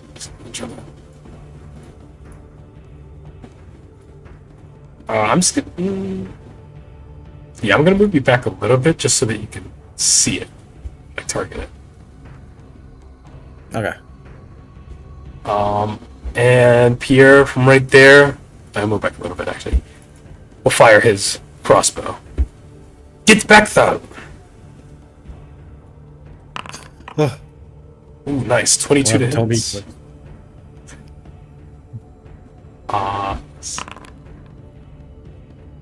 And 9 damage. And he might apply a goading attack. Indeed he will. So he will attempt to protect you a little bit, make the jelly make a wisdom save. You better fucking fail this. And he definitely fails. So first takes another 1d8. Oh yeah. Somehow even with 2 people right in front of him, he gets a perfect shot, sinking into the jelly and also giving it disadvantage on all attack rolls against targets other than Pierre, which is all the targets he can reach until the end of Pierre's next turn. You'll stay right there. Pop is your go. You hear Perfect. It's being accosted. Here, move back a bit. Just in case. Be careful, my boy. Okay. Oh, I see it. Perfect. So, Pop-Pop's gonna be like, get down! Everyone get down! And he is going to use his meta magic quicken spell to change. Actually, wait. Do I want to do that? No, we're gonna hold off on that. We're actually gonna just try to shoot another ray of frost at it. I'm gonna do that. Keep on blasting. Get down! Get down! That It's hits. a 9. It hits? Okay. AC 8. Okay. Very slow and they're not exactly dodging. With Nice. 7 damage. And he's just like raising his staff and swirling it again. You see the icy vortex forming, and then he sends a ice ball straight at the jelly ochre, and Sorry, less would also be over.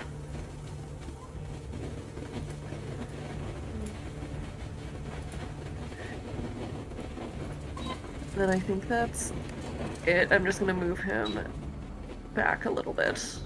Go into the secret passage. Yep. Alright. Nice floor. That was in the way, but Yes, Flora's Flora is still keeping up that feral energy, and she found the fight she was looking for. My rage is not applying for some reason. oops.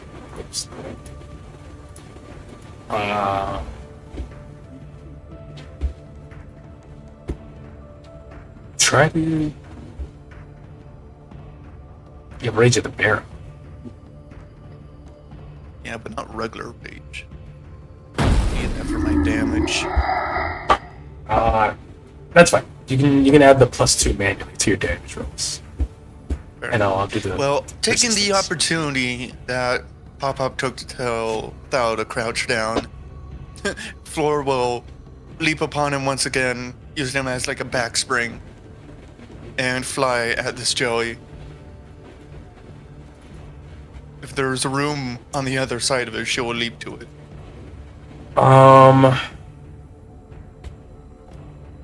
You cannot move through enemy spaces. At least that would be like an action to attempt to run through them. Is there enough room to jump over it? No, it would be taking up the entire. It is 10 foot tall, but it's taking up all of it.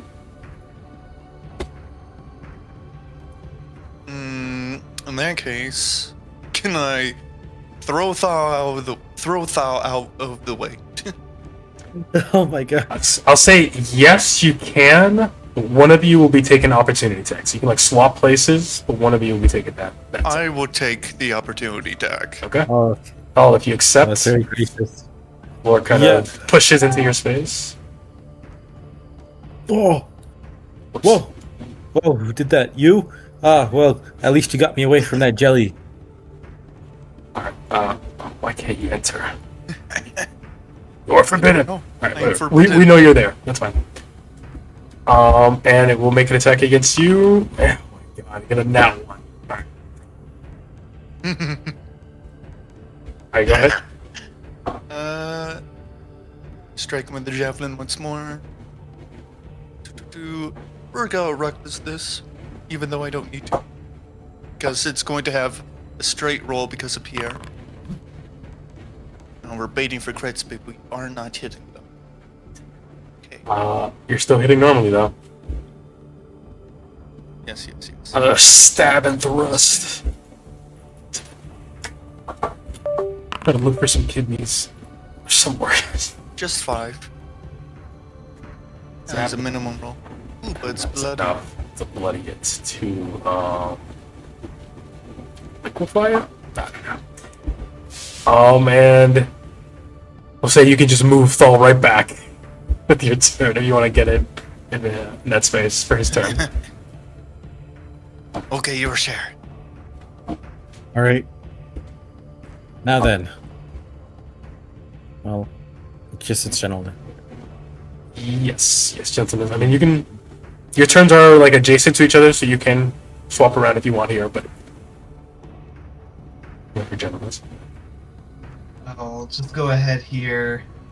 Actually, on my way there, I'll just bonus action hide. Let's see here. Features. Stealth. Okay.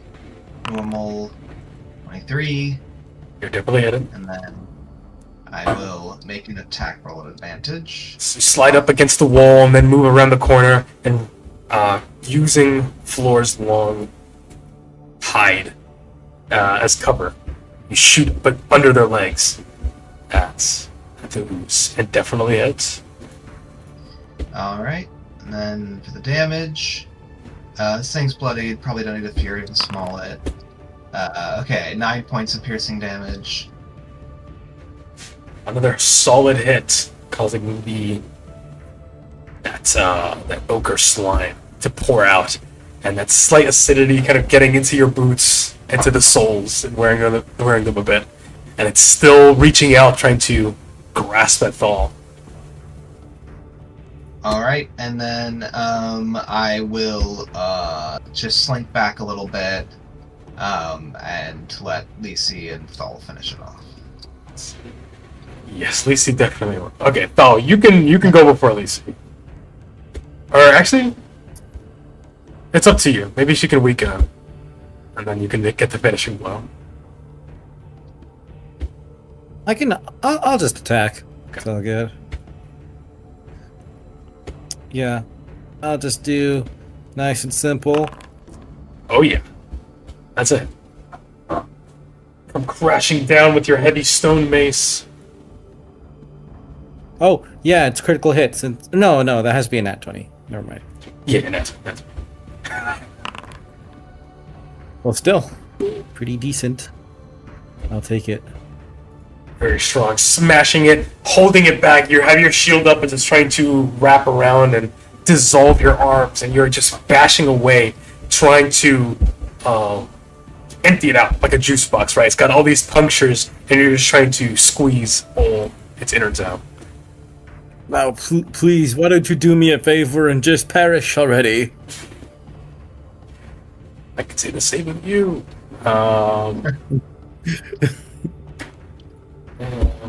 The jelly speaks. That's funny. Lacey gets an 8 for Eldritch Blast attack, and just barely hits.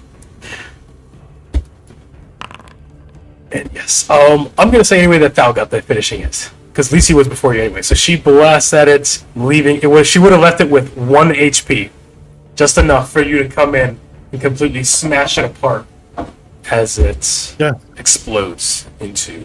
Oh.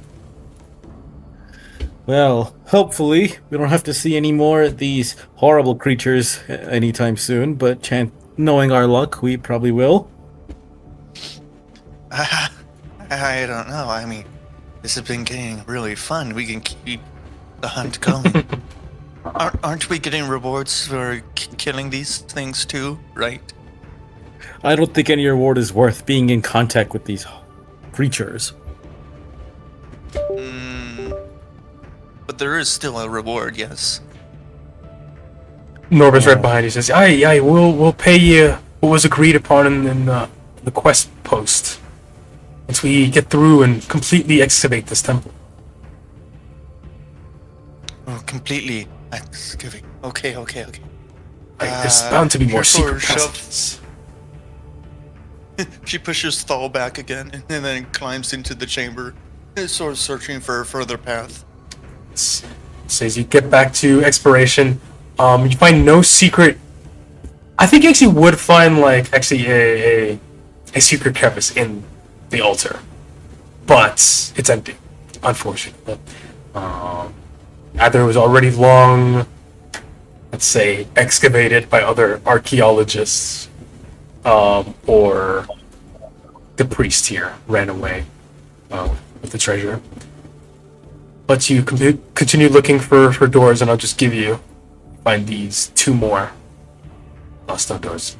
Very symmetrical on the secret doors.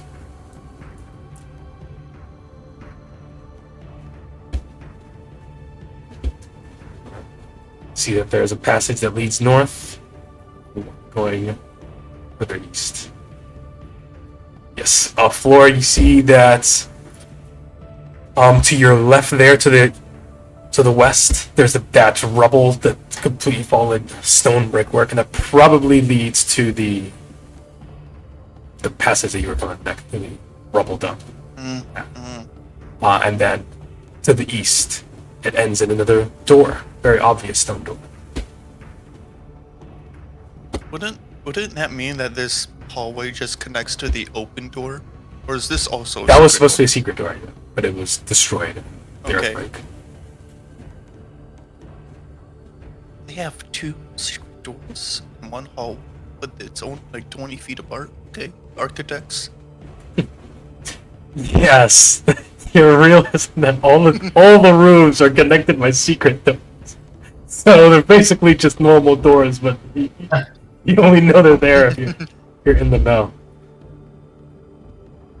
Yes, to the faithful, there are no secret doors. Yeah. The Abathor Yeah, priests, right. they're truly sick. They prepare fine traps. Sort of just like scampers up to gentleness. The hallway goes further, and there's a door, and that's mirrored on the other hallway on the other end. Another door down. Oh, there's a door up there and another door over there. Yeah, north and south. Both of the secret passageways are like mirrored. Both of the secret passageways are what? Mirror. Mirrored. Oh, mirror. Reflected. Oh, I found another. Nope, that's the dead one. Yes. You see that this passage right behind the altar kind of wraps around. You can investigate this area further if you'd like. Can I investigate this area right here? Yeah. This feels like a good I spot to can make a continue the hallway. perception check. Yeah, Or you can, survive. you can do perception. Perception still maintaining the rage. Sure, yeah. It's 10 minutes? 10 minutes. Okay. Yeah, it's just barely still. Gonna a minute or two. Yes, you both easily notice secret door right here, right in the middle. That leads to another long hall. There are 2 stone doors on either end of the hall, and then it ends in rubble. That, I will say that whoever has a light source, I don't know if Gentleness or Floor does, because you're still in darkness right now. Gentleness has a torch. She Go ahead and does dark vision help? not for the specific information I'm about to tell. Okay. You know what though? I think physics of this actually. Okay, yeah, you with your very high perception check sense there's a bit of slight wind moving into the space now as you've opened up these secret doors. And it seems to be going towards, I can see the dust in the air, even though it's colorless, going towards that rubble in the back. And then with Gentleness with your torch, your light is definitely going into some cracks in the rubble. There's some space behind there. Can't quite make out anything, but there's a room past there. It would probably take you a longest time to dig through, but you're ready.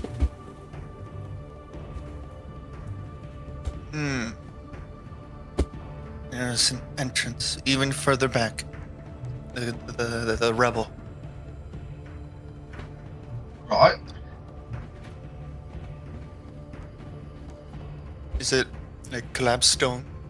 Yes, it is all collapsed stone. I will just say, metal-wise, it'll take a single person 40 hours to dig through that, and then it'll be divided for each extra person helping. Basically, all of you can help, except I would say Gentleness. At least you're a bit too. There's not that much space for anyone to go in, so you're kind of having to go in 1, maybe 2 at a time. Anyway, you'd be kind of in the way. Can't enter the hallway because it's in the middle. Oh, that's Yeah, I'm fucked trying to up. get past the dead slime. What Gentleness can get? Wait, is it just that spot? No, No, I can't go in. it's- I'm too big. They did the great cardinal sin of map making. They made that hall like bisect the tiles. It's disgusting. I don't know if you can see properly. Yeah, you can just be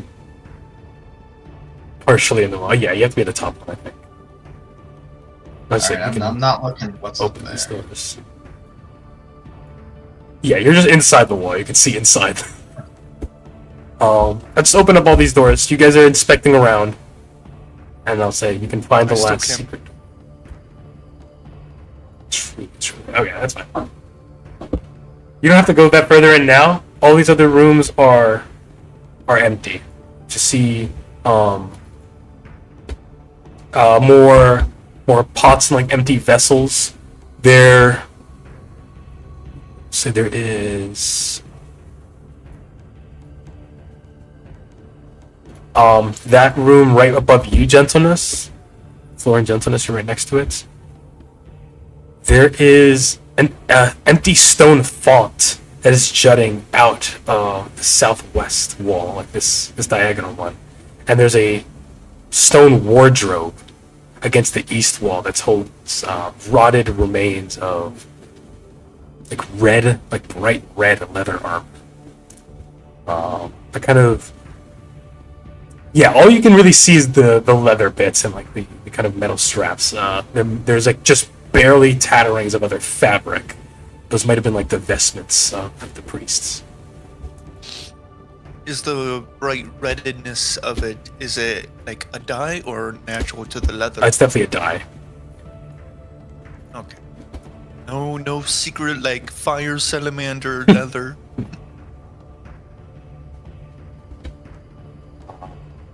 Alright, yeah, so if you guys, Dazzlin and Norbus, they say, you've explored the entire temple and say, wow, this truly is amazing. I just need to get past that last bit of rubble, that one secret room that might be where the true treasure lies. We would love to have your help in this endeavor, and then we can pay you right after us. For your strength, that'll make clearing through this a breeze. And he starts counting six pairs of hands, and we have some extra equipment. We can start rotating through them. While whoever wants to can set up camp. I think it should only take 6 or 7 hours to completely dig through. Can Floor sort of like peek into the hole and try to perceive what's beyond it? No, like if you try to get close enough to peek, you're blocking the light source, and then it's too dim to really make out anything. Not even how far it goes back. Sure, yeah, you can just barely tell. There's a wall, like 30 to 40. Can she listen? Or if there's a breeze, smell?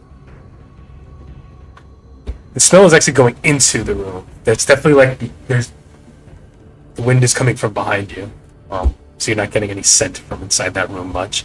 You don't hear anything either. Not even any like dripping water. Like that space was closed off for a long time. It's probably completely dry in there. So the stonework is probably way better preserved to make the treasures as well.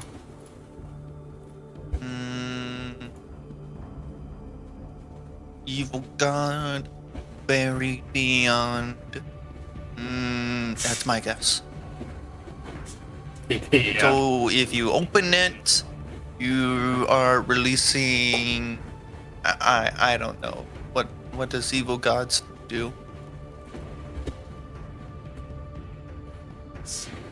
Sorry, one last thing you find. In the room just south of you, Gentleness, that's like half collapsed. In the rubble, there is a skeleton of a dwarf, and it's wearing very similar clothes to what you're seeing in the wardrobe, those of that red leather. And he's got an amulet, a holy symbol around his neck. You recognize it as the holy symbol of Abathor, which is a tiny jeweled dagger on a silver chain. Pick that up. Whoa! Before I pick it up, Okay. who do I think here is probably going to be the best at identifying cursed objects? Is Pop good at that? Lisi does. Pop-Up can detect magic, and yeah, or Lisi. Yes. Lisi has identify, which does not reveal curses. I think only detect good and evil would reveal like a sinister presence. I see. Which Thal could have prepared.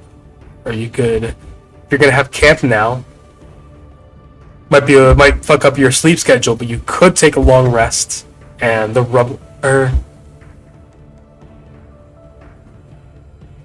No, sorry. You I might, if you're actively digging, you wouldn't be taking a long rest. So.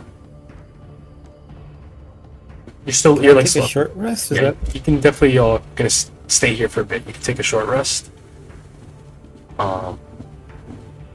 And yeah, if you want to stay the full 6-7 hours, I'll say 7 hours, because I think it's like 6.66 to clear out that 6-7. rubble. Yes, exactly, 6.67. And then you can get to that final temple, the final room in the temple.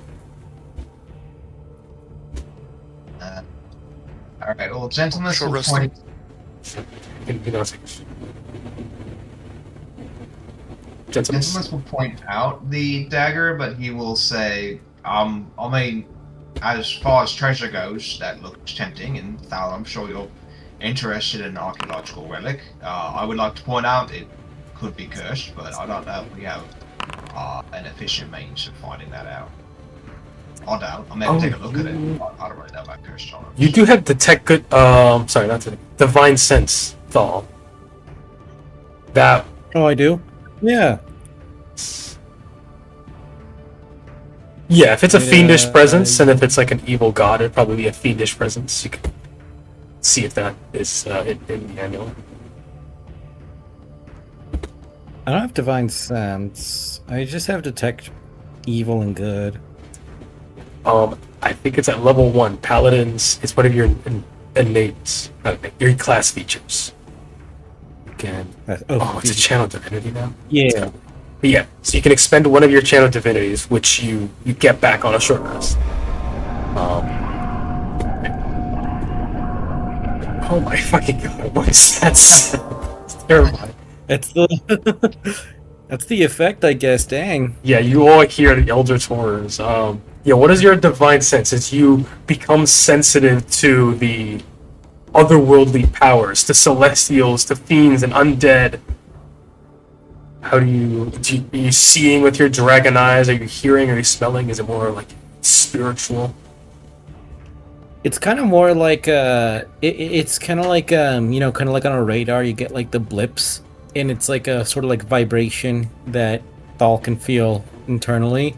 So it's like kind of like this sort of soft drumming or thumping, and then that sort of lets them know that there's something there. So it's like, I do get the sense that there is a presence of some sort of entity, but the nature of that I'm not exactly sure at the moment. So you go and look at the skeleton and squint at the. Maybe you can just close your eyes and try to sense the power within the holy symbol. You definitely get a bit of that fiendish power, as it is a holy symbol, and it is charged with divine power, but not enough to be a full curse. You can just tell it's definitely a holy symbol. God. Yeah, so could it be like some like energy or like some kind of spiritual presence? Yeah, there's like you have your own holy symbol, whether it's an amulet or like something painted on your shield or sewn into your tabard, and you even feel the celestial, maybe even a bit of undead power that you call upon. But you can tell it's not like enchanted or anything. It's just a fact that it is capable of being used by a caster, and you can tell that from that as well. But it's not cursed. See. Yeah, so it seems like that's what I detected over there. I wonder what this could yield if I investigate. Should I make any other rolls or any investigation checks? What do you want to learn? I kind of just want to learn, like, I guess maybe like an Arcana check. Maybe just learn more about the nature of it, like the magic, or. It's more of a religion thing, and this would be something that. Oh, religion. Yes, you know that. Just like a wizard needs like a wand or staff or like natural ingredients to cast their spells, a divine caster needs some symbol to like help them focus on the principles of their god, even if it's evil principles. Oh yeah. So let me roll. Cool. Yeah, I mean, you can tell that this would run for quite a bit of money. It'd be 50 gold pieces. And you look... I also added this before. I've been kind of looking through your character sheets. Because you have that +1 int mod, you can have an extra language. I just added Dwarvish because I thought that makes sense for you. So you can read the runes as you look very closely at this amulet. In Dwarven, it reads, "Greed is good."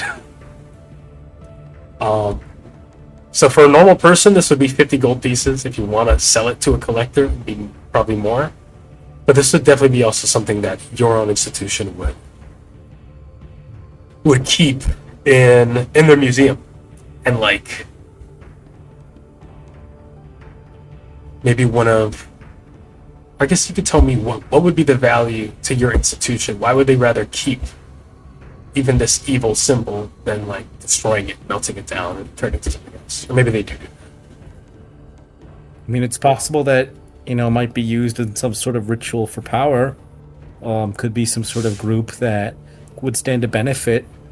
Maybe something that would be okay with upending the order of like this place. Like using the god's power against them. Yeah. Maybe like change it, like using the good parts of the philosophy, being like, oh, even evil god, like there's a reason people follow them. And we could take that and leave behind all the worst parts. Yeah. Yeah. I think seems to be my working theory, but I mean, of course, there could be much more to this story than we could ever know.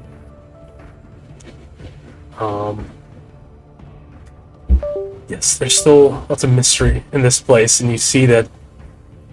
Well, definitely telling that this person was buried alive, killed in this avalanche, probably starved to death. Well, if they didn't just break their spine. There were priests here when the earthquake happened, when the settlement was destroyed. That's probably explains why those coffers underneath the altar was emptied. They probably were like, I guess Abathor's mad at us. Let's dip. Let's take all the treasure and leave.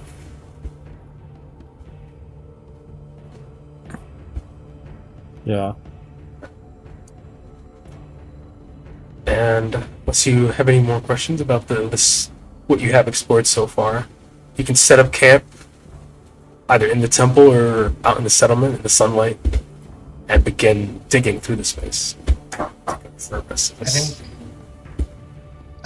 since gentleness, as you mentioned, would not be that much helping to dig this thing out, he's gonna start setting up camp while everybody else digs it out, because gentleness is very comfortable setting up camp and whatnot. At least he will help with that. Alright, come on, gentleness. Do you have any tents, or what? Do you have sleeping bags? How do you camp? Oh yeah, I'll have a tent and a bedroll. I only have the one though, so hopefully you all have your bedrolls. I think Pierre has all my beds.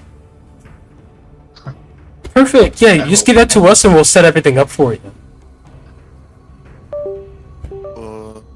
Okay. And it's just like just a really rugged fur tent. Probably a little too warm. Yeah. Right, yeah. She'll just set up the tents in the ruined buildings here, so you have like even extra privacy. The rest of you begin moving in between. There's say there's 4 pickaxes, so Norbus and Dazzlin have their own each, and they hand 2 more people them, and you just start rotating, digging at this rubble, picking away at it as they start whistling some mining tunes to keep you all in sync. I would say Pop probably isn't helping with the pickaxe, but you have some cantrip, I think, or something that could. I would say maybe you're setting up camp too. Yeah, he could try, like, shooting something at it. He could try... I mean, Druidcraft doesn't do, like, a whole lot, but if it could, like, move some of the rocks out of the way, he could do that. I'll allow that, sure. You just cause, like, a very slight tremor that kind of just gets things budged a little bit and gets the dust out of the way so that the rest of them get a better grip on it with the pickaxe start pulling away. Yeah, then of course casting a light so that they can see well in here, because it's probably not that well lit. And Not lit at all. but yeah, he's not super strong physically, so he would be more moral support and Yes. helping with that. So that works perfectly. And Buster's maybe helping him too. Pulling away. Oh, Buster can dig a lot, actually. I don't think he Buster's can very dig good through at digging. solid stone, unfortunately. I mean, they can break through basically concrete. So The anteaters? maybe. Yeah, Oh they my can. Like fucking termite God. mounds are like as strong as concrete sometimes. Jesus So- Christ. Yeah, Okay. but don't mess with them. Their claws are like pretty strong. They're like Okay, yeah, yeah. pickaxes. So Yeah, he's helping then, sure. yeah, he can help a little bit. He's probably the first one who breaks through. He's like at the very top, and just like digging a way through for there to be more like ventilation. And he's the first one to actually enter the other space. But that's still a few hours Oh away. boy. Yeah, Pop Pop just like encouraging him on and shouting words of encouragement. And he pulls out like a little container of grubs partway through for him. And then everyone's probably just like, why does Pop Pop have just like a container of like mealworms or something? Speaking of which, as you hand off your tent and pack for Lisi and Gentleness to set up, what does your camp look like? Your sleeping arrangement, Mama. Your resting arrangement. Oh, Pop Pop can kind of sleep like wherever, so he honestly just needs like a little blanket or something. But he often like sits upright in a chair. So, but he can lay down on like a little blanket to take a nap. Maybe you have a folding chair. Yes, a little That is a folding thing, that is- chair that- in with medieval a times. stool to put his. He likes to put his feet up when he sleeps, so he Perfect. does that. You know, a folding chair and a folding ottoman. Perfect. I love that. Then he'll just be like, Yes. You'll just like leave totally. you cast light in your staff and just leave it propped up against the wall as they're digging, and you say, "Oh, I'm gonna go have a nap." And go off and sit in the Yes. chair. Exactly. Fall. What does your camp look like? It kind of has like some cozy, home library type vibes. Like there's, a chair that you kind of like an armchair, and then like a couple of bookshelves adjacent, and then just In your camp? nearby. Is it on your backpack? Well, like kind of. Well, well, not bookshelves, but kind of like little book stands. And then in terms of a chair, it's like a makeshift. It's like kind of like something he was able to makeshift. It's not. It doesn't look very Oh. good. I'm very much overselling it. Thor has that like Baldur's Gate camp. It's the whole setup. Yeah. He just like walks across the fourth wall like into the mountain. Oh yeah, you But can, no, it's like pretty modest actually. Like it's just kind of like regular old camp with some like books, some supplies that he carries, so a few scrolls from like his studies, and then just like a sleeping bag, like a little like sleeping tarp, I should say. yes, most of your pack is just filled with academic equipment. And I was saying, there really are folding chairs and folding desks that like traveling scholars and nobles would have that they could just pull out at any moment. Usually pretty bulky, you have your squire carrying that, but or your horse. You're strong enough, you have it in your backpack. And maybe there's a little bit of magic, a little bit of gnome work, so they're very efficiently folded. And yeah, as you're moving between mining and then you take a rest to go read your books and write down what you found. Floor. What is your camp like? More detail. Is it really just fur? It's a big pile of fur. It is like a patchwork of many different animals stitched together. Uh,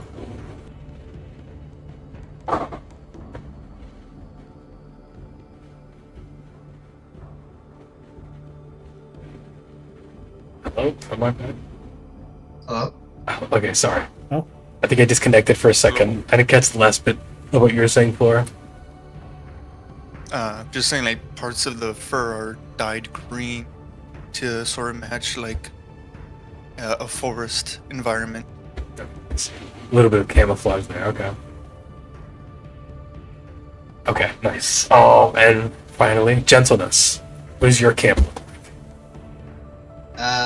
Definitely bedroll in the corner, and then there's just kind of some, like, I guess, like, tarps laid out, and he just has all this stuff organized into different piles, where he can, like, you know, make sure his caltrops and his net and his ball bearings are all accounted for, and his oil and his potions and whatnot.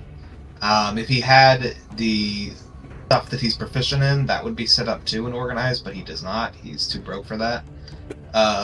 And then, yeah, he's just got, like, his weapons and his armor organized on another pile, and then his nice clothes, when he's not wearing those, when he's a little bit more dressed down, he very carefully tries to fold it and put on another little tarp. He would like to have, you know, like, obviously somewhere to hang up his armor and hang up his clothes, but he can't really carry that around. He's carrying around too much stuff as it is, so he just has to kind of lay everything on piles, but try to keep them clean at least. Yeah, and you'll pick out your own buildings. Lisi and Pierre, I think they share a building but have different tents, but they're facing right into each other. And all of you, yeah, you're going back and forth. The rest of you who are digging, you find all your campsite set up meticulously. Your items slightly laid about, slightly organized, rather by gentleness, and then you can finish off whatever you need. And for the next 6-7 hours, you completely burrow through. A final chamber. And at the end of the rubble passage, there is a beautifully intricate stone door with just a dwarven face, huge dwarven face with that evil grin and those huge sharp eyes.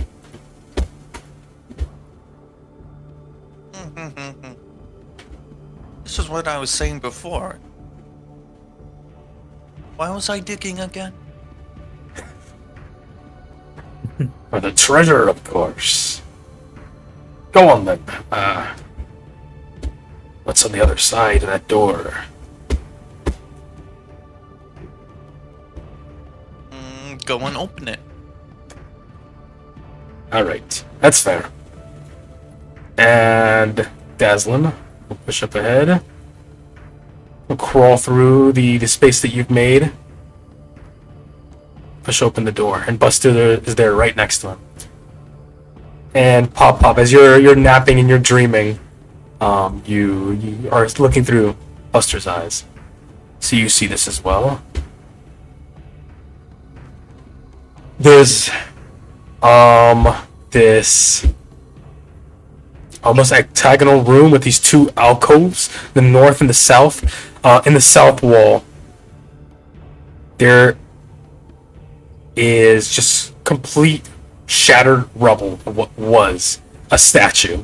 And to the north, there's another statue that is still intact, a dwarf with horns, ram's horns, which stares greedily at a glowing green gem that's holding out in both hands. And it's kind of a giant gem. Like it is like he's holding both his palms out, like in prayer, like cupping water, like that kind of shape, and the gem just sits entirely in its palms, and it's a slightly bigger than life-size dwarf statue.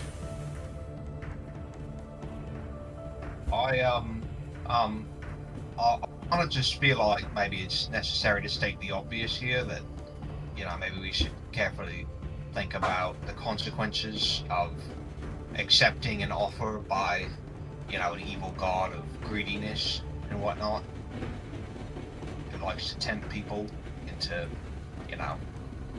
doing harmful things.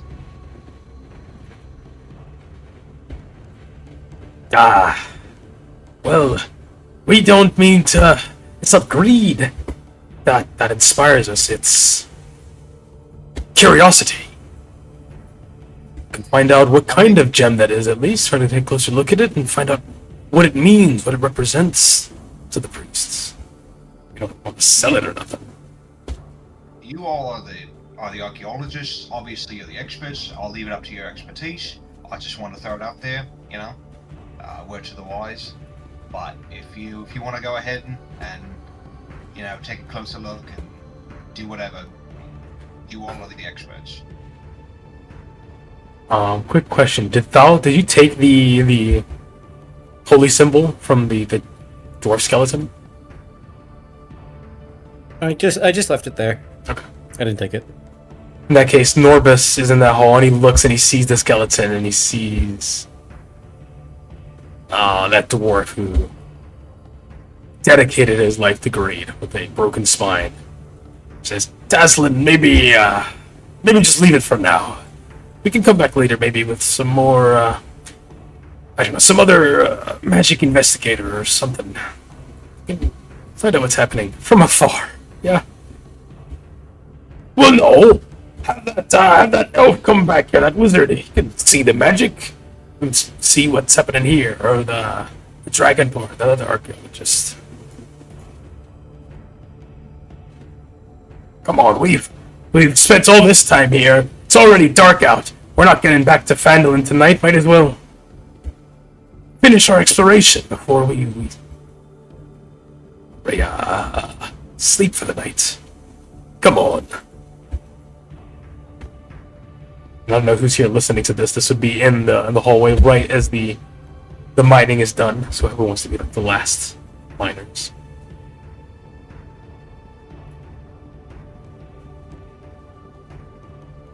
I guess Floor.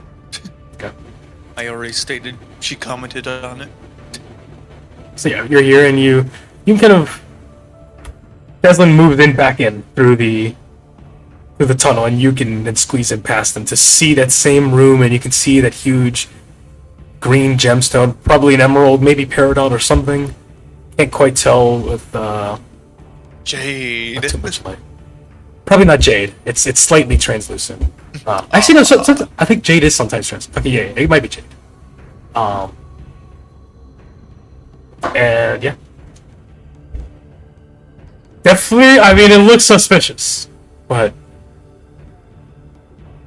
doesn't mean it's not a real gemstone. I mean, it'd be still worth it.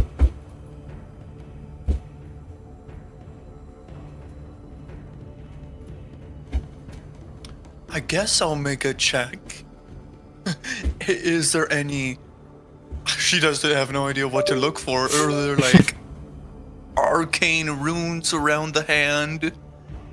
If this thing gets pulled, is a magical or physical trap going to pop off? Go to make an investigation check. Investigation, I guess it would be. Okay. Yeah, that's about right. Yeah, you don't see any writing. If you did, you probably couldn't read it. Maybe you could get someone else to do it. Yeah, you don't see any runes. You would not be able to recognize any arcane symbols. But there definitely doesn't seem to be any geometric or weird stuff on it. It does seem to just be a like long cloaked dwarf, but with the hood pulled back and those ram's horns. Like he's revealed his diabolical nature. Pulls this gem out now as a reward.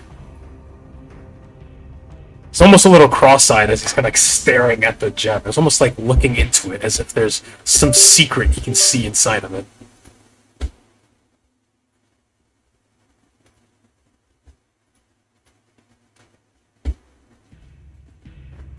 I think Dazzlin and Norbis are going to be kind of convinced by Gentleness's words and are a bit too cowardly right now. They won't move forward. It's alright, we've made a lot of progress. I suppose this is, we can end here for today. We can come back another time. Okay. Sounds good. Sure.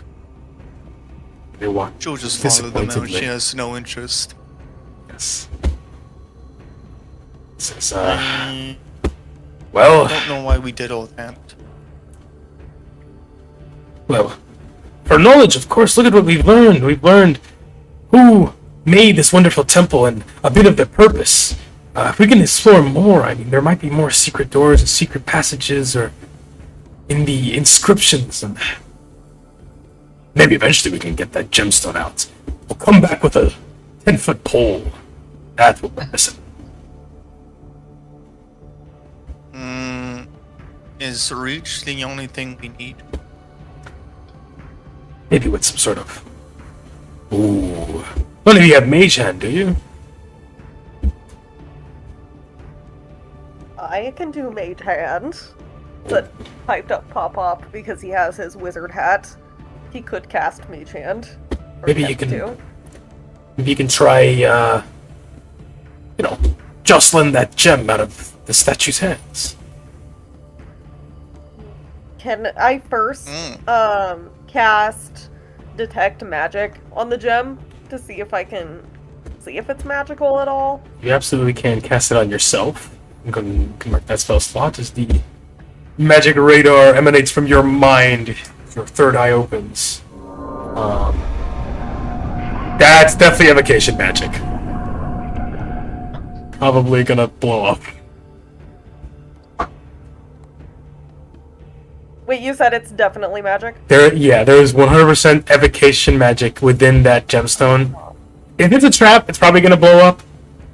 That's usually what evocation magic means. You can tell it's in the gemstone.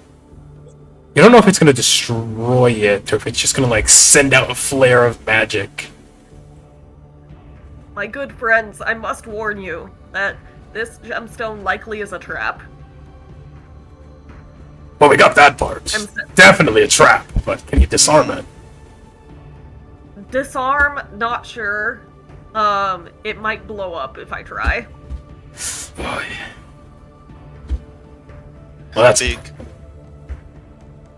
I'm sensing a lot of magic that's evocation. Make an Arcana check.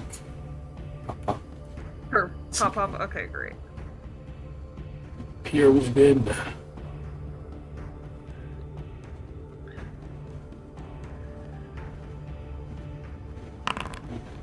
Oh, No. You have no idea the range. You have no idea what effect it's going to be. You can just tell the school. Sorry, my lads. I wish I could tell you more, but it seems like it's going to cause some kind of explosion upon attempted removal. I don't know if that's going to break it. I wouldn't be able to tell you that. I apologize. No. What's good to confirm? It's probably a trap. 10-foot pole, probably not the best thing. Could you try mage handing it? Just... Okay, everybody stand back. Do not come Very well. close.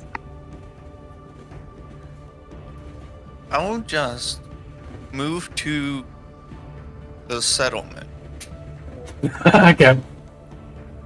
Oh!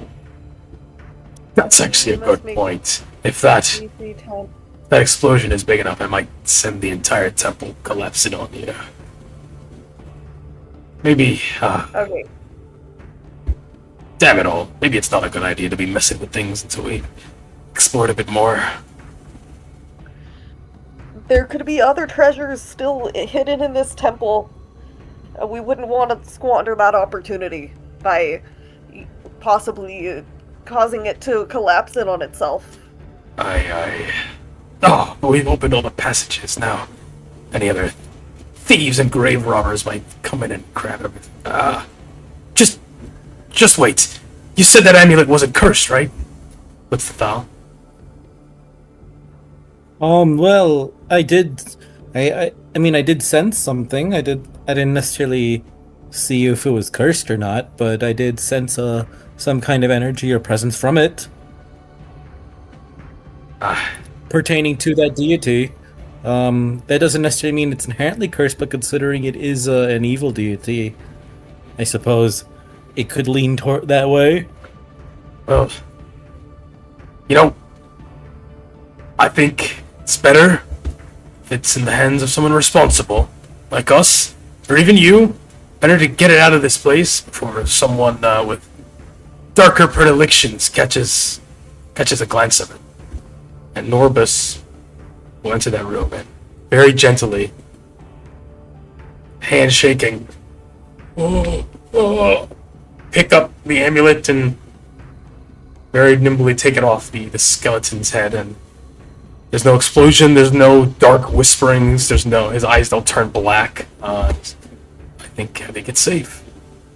And he just holds it out with like pinched on his fingers by the chain. And there's that little bejeweled dagger. Alright then, let's get this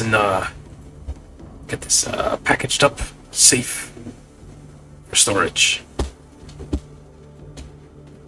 Yeah, I guess you all go back out to the settlements and leave this temple behind. You end here now with there's about 7, a little past 7. It is dusking. The sun isn't quite down yet, but this canyon is in shadow. It's completely dark now. You only have the light of Pop-Pop's staff and a couple torches. And now the dwarves, as they activate their helmets, they kind of tap them, and the tiny red flame that's in it expands a bit, and they cast forth this red light. And they just take off their helmets, like set it to the side, and they just have that casting over the back wall of the settlement, so they can kind of see their own camp as they're setting things up. And they start cooking. I think they already would have had some another campfire set up, and get an iron pot and some stew cooking for everyone. They start sharing. Come on. Everyone bring your bowls out. Ooh, that smells delicious. What is being served? Oh, some mushroom and mole. A mushroom mole? Well, I suppose I can give it a try. Yes, dwarf delicacy, and it is extremely salty. It's very savory, very thick, very salty. It's the aftertaste is a lot better once the salt has passed and you get like a bit of drink. Got that oil that's very oily as well, and it kind of makes that savoriness linger for a long time. So you kind of just like taste your own mouth, and it's delicious. And it's quite filling stew.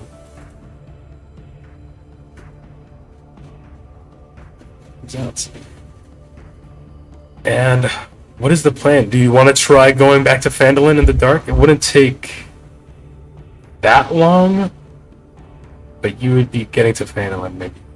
I think you'd be getting there around midnight. Or you can just take your long rest here.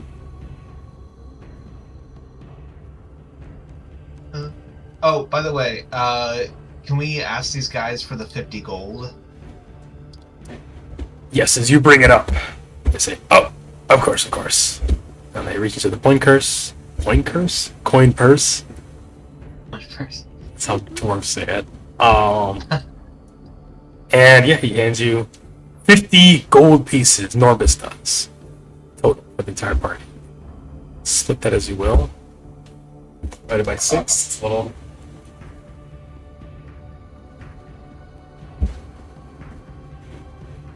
You can divide it by 5. Okay. Or 4. Or whoever 5, yeah. takes it, Minus just floor. not floor. Okay, so yeah, everyone else can take 10 gold pieces. And I'll add that to the seat.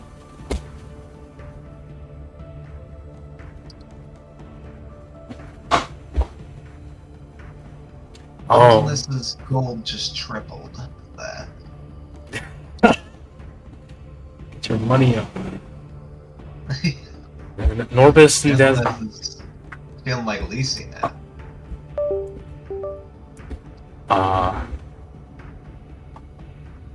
Okay, yeah, it would take another 4 hours to get to Phandelver from here, and I think because you've been traveling a lot already, you would have to make a DC 10 con save to not get a level of exhaustion, which would go away once you take the long rest anyway. So you can try to do that, or you can just rest here.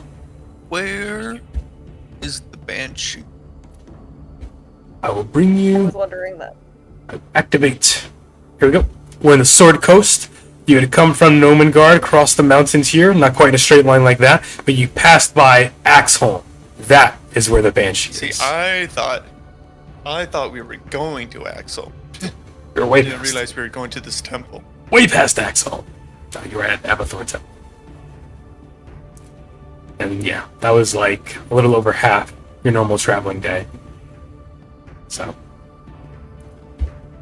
it would just take a little bit of effort, just kind of trudging through to get back to Phandelver if you want to be in much safer territory. I mean, theoretically, something could come up on you in the night in the ruins. But you're pretty tough. You definitely can't hide. I to go to Axe to see the drow and explore that connection Axel! between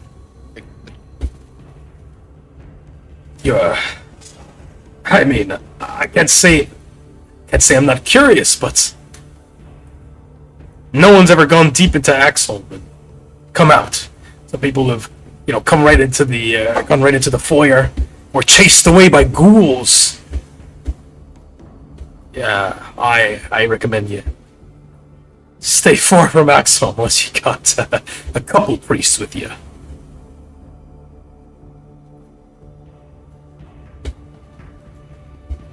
She'll stare back at the party. I want to go to Axel to explore the drow. The drow and the spider.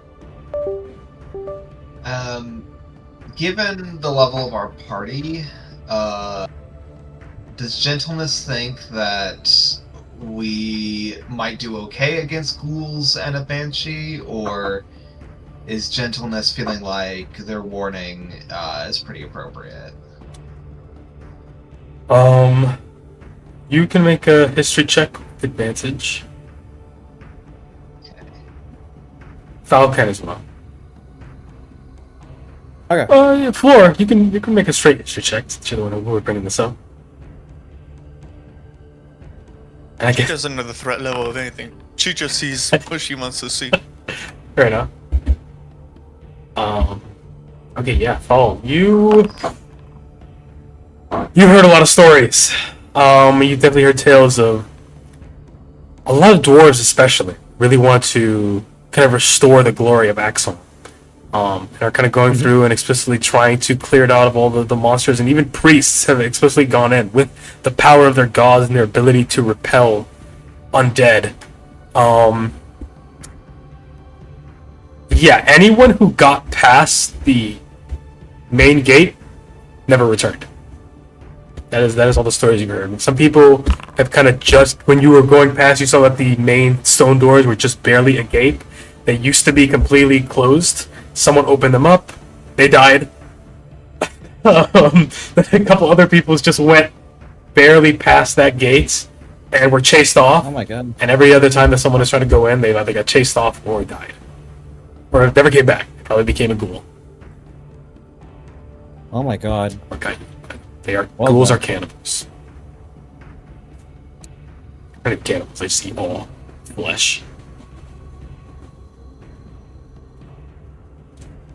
I will say more specifically.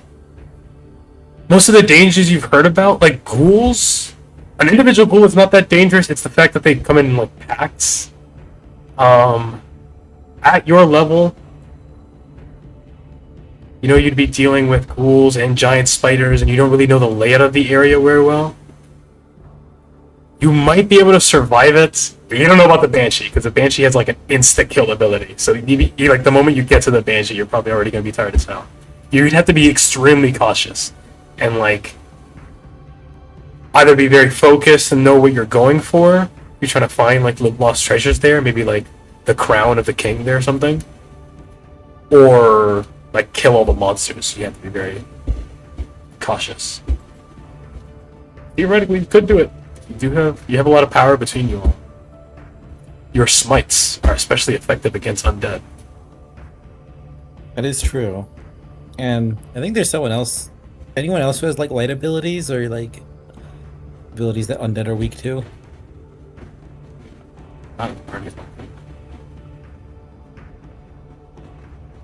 There is also priests. There's two priestesses actually. There's the priestess of the luck goddess in Phandelver, and Adabra Gwyn, who's priestess of Chancia. So both of them might have something that can help you, like a protection of, or scroll of protection from undead, or something else.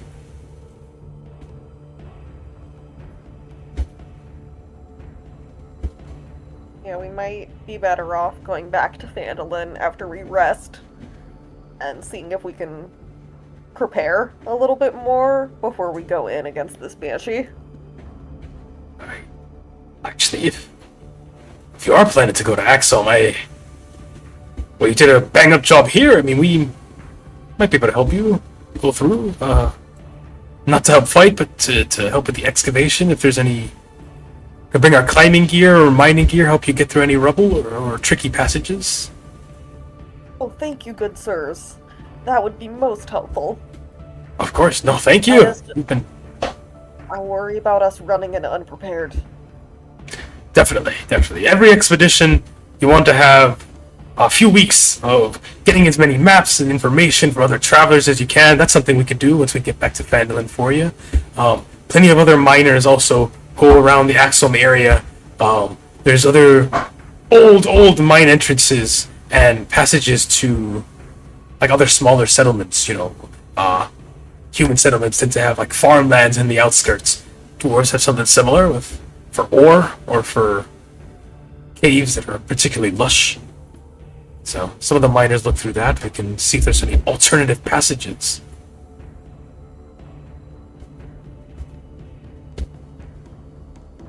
Okay, I guess. You're a curious one, aren't you? And they look at no, sorry. This would be Dazzlin saying this, so he has a thick accent. You're a curious one, aren't you? Looking at you, Flora. What do you know about Axholm? What's got you so interested in going and facing a Banshee?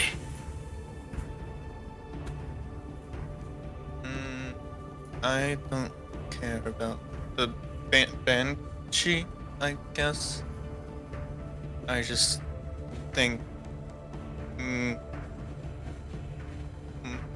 who are you? Me? I'm... what was it? Dazzlin Greyruin. Who are you? Do you work I for... think we got your name, actually.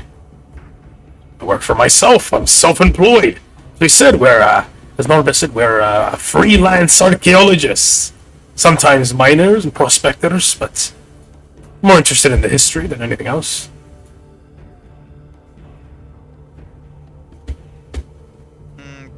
Don't freelancers get hired, though? Oh, well, yeah. There's not exactly any historical institute in Phandalin. We might start it up, but for the moment, it's just us working from our homes. That's where we keep all our trophies.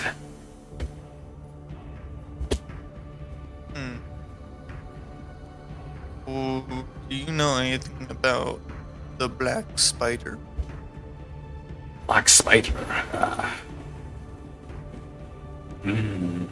No, Black Spider. Not a literal spider, is this a person? insight check. Go make an insight. 9. He just generally looks like he was thinking. You said the black spider and not a black spider. So he's like, hey, I don't know about any the black spider. What about you, Norbus? No, I don't believe I do. Sorry. Are they from Axholm or something?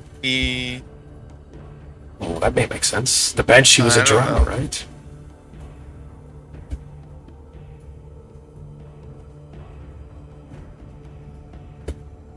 It might be there. I don't know. I'm gonna. Her eyes sort of just glaze over. Okay, you dissociate from the conversation as soon as they start asking you questions. Darcia, is that you? Darcy would be more thorough in being disinterested. Is anyone else having any conversations here with them or with each other? Have a long rest here in Abathor Temple, or do you want to move on from that? Pop-Pop's in favor of a long rest. Yeah, I think we're good for a long rest. Okay. Yeah. I was knocked out. In that case, you fully settle into camp, you have your supper, you plan your next expeditions. Seems you're going to go back to Phandelver for now and prepare to go to Axel maybe and figure out some other things. Continue your investigation with Gundrun.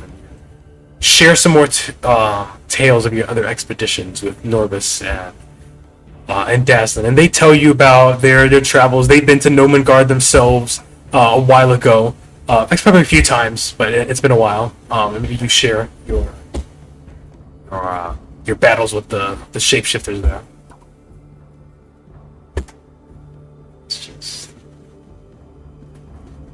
But in the midst of you sharing your last stories, as the last of you are getting to bed, or are you at the gate there? Is that right?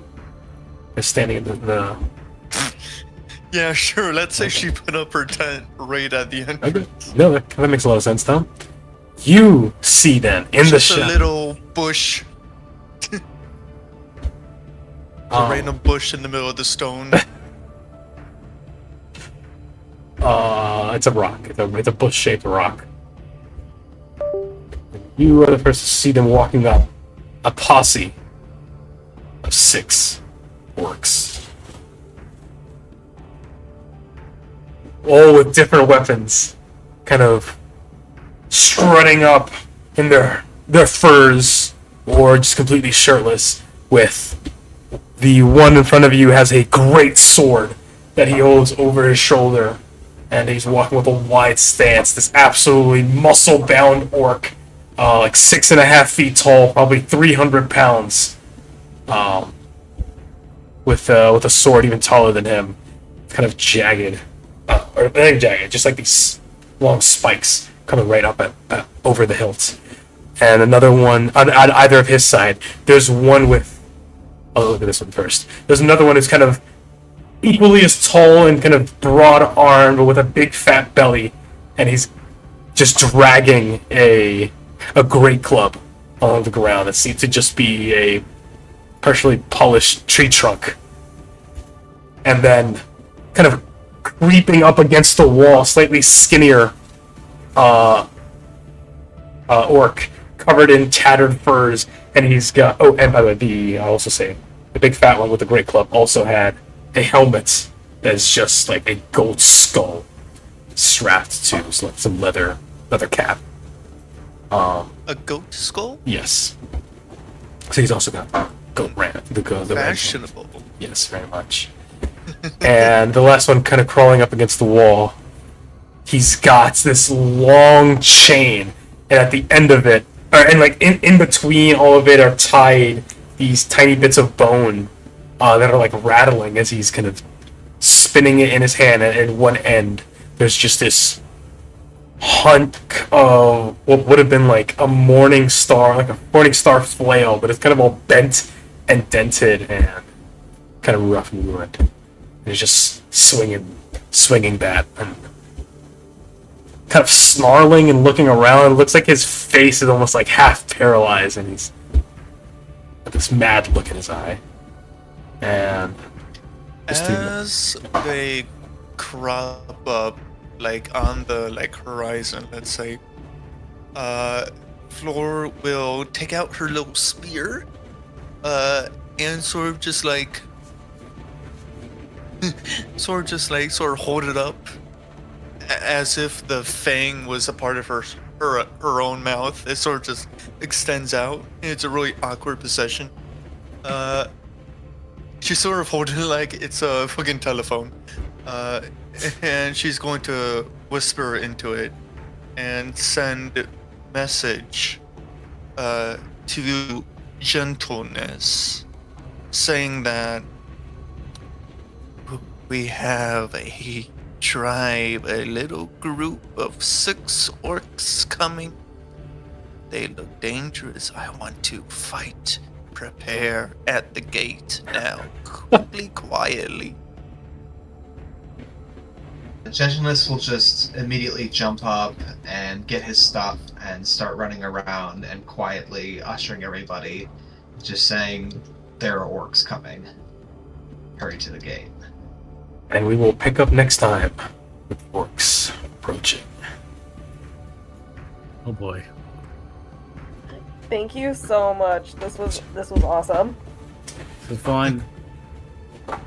Yes, that Jeez. was very interesting session. I hope it wasn't a little too boring there. I was trying to get some more RP out of you guys. This is a pretty Don't worry. bare bones area. It's, some interesting stuff happened. I'm excited for next time. I like combat a lot, so I always enjoy it. Yeah, you guys are doing really good at combat. Yeah. I'm like hoping combat. we can try and get a surprise round on these guys. I will say Sean you. and I to pop off, but Yeah. thank you so Yeah. much. Yeah. This was great. GG's. No, that's Have a good night, y'all. GG. Good night. See you guys next time, okay? GG. Yes, for the surprise, you would have to convince them that you are like surrendered or something. Because it would have to be a deception check. Well, you might be able to my get your bush friends. isn't hiding me? There's no bush there. It's just- Okay, good. If they can get surprised, I'm fine with being open, because my next thing was going to be, okay, I turned to a fucking werewolf and I tried to intimidate her. that might. Yes, we'll say that they only see you. You're like blocking the way, so they can't see anyone else. So might be able to work with that. Are they... What about my monster camouflage? They definitely see you. If you would, you have to make an intelligence check or something. I to see if imagine... Yeah. I would imagine she sleeps disguised. Yeah. Okay, yeah, they're gonna think you're a werewolf. Well, no, I'm not gonna roll for them. They think you're a werewolf. It's like dark out, and yeah. Perfect. Intimidation time. Nice. I guess I would rage and then intimidate. So I can use strength and not charisma. That might help. That was great. That was a freaking great session. Sorry, I probably should have added even more stuff to this area. Like literally 90% of the rooms are just like, oh, it's empty. It's just rubble. It's like in a game, and it has that big you go out of your way to reach that area, and you expect there to be a treasure chest. Yeah. Spend half an hour trying to get behind the waterfall, and it's just an empty blank surface. Okay. Go fuck yourself.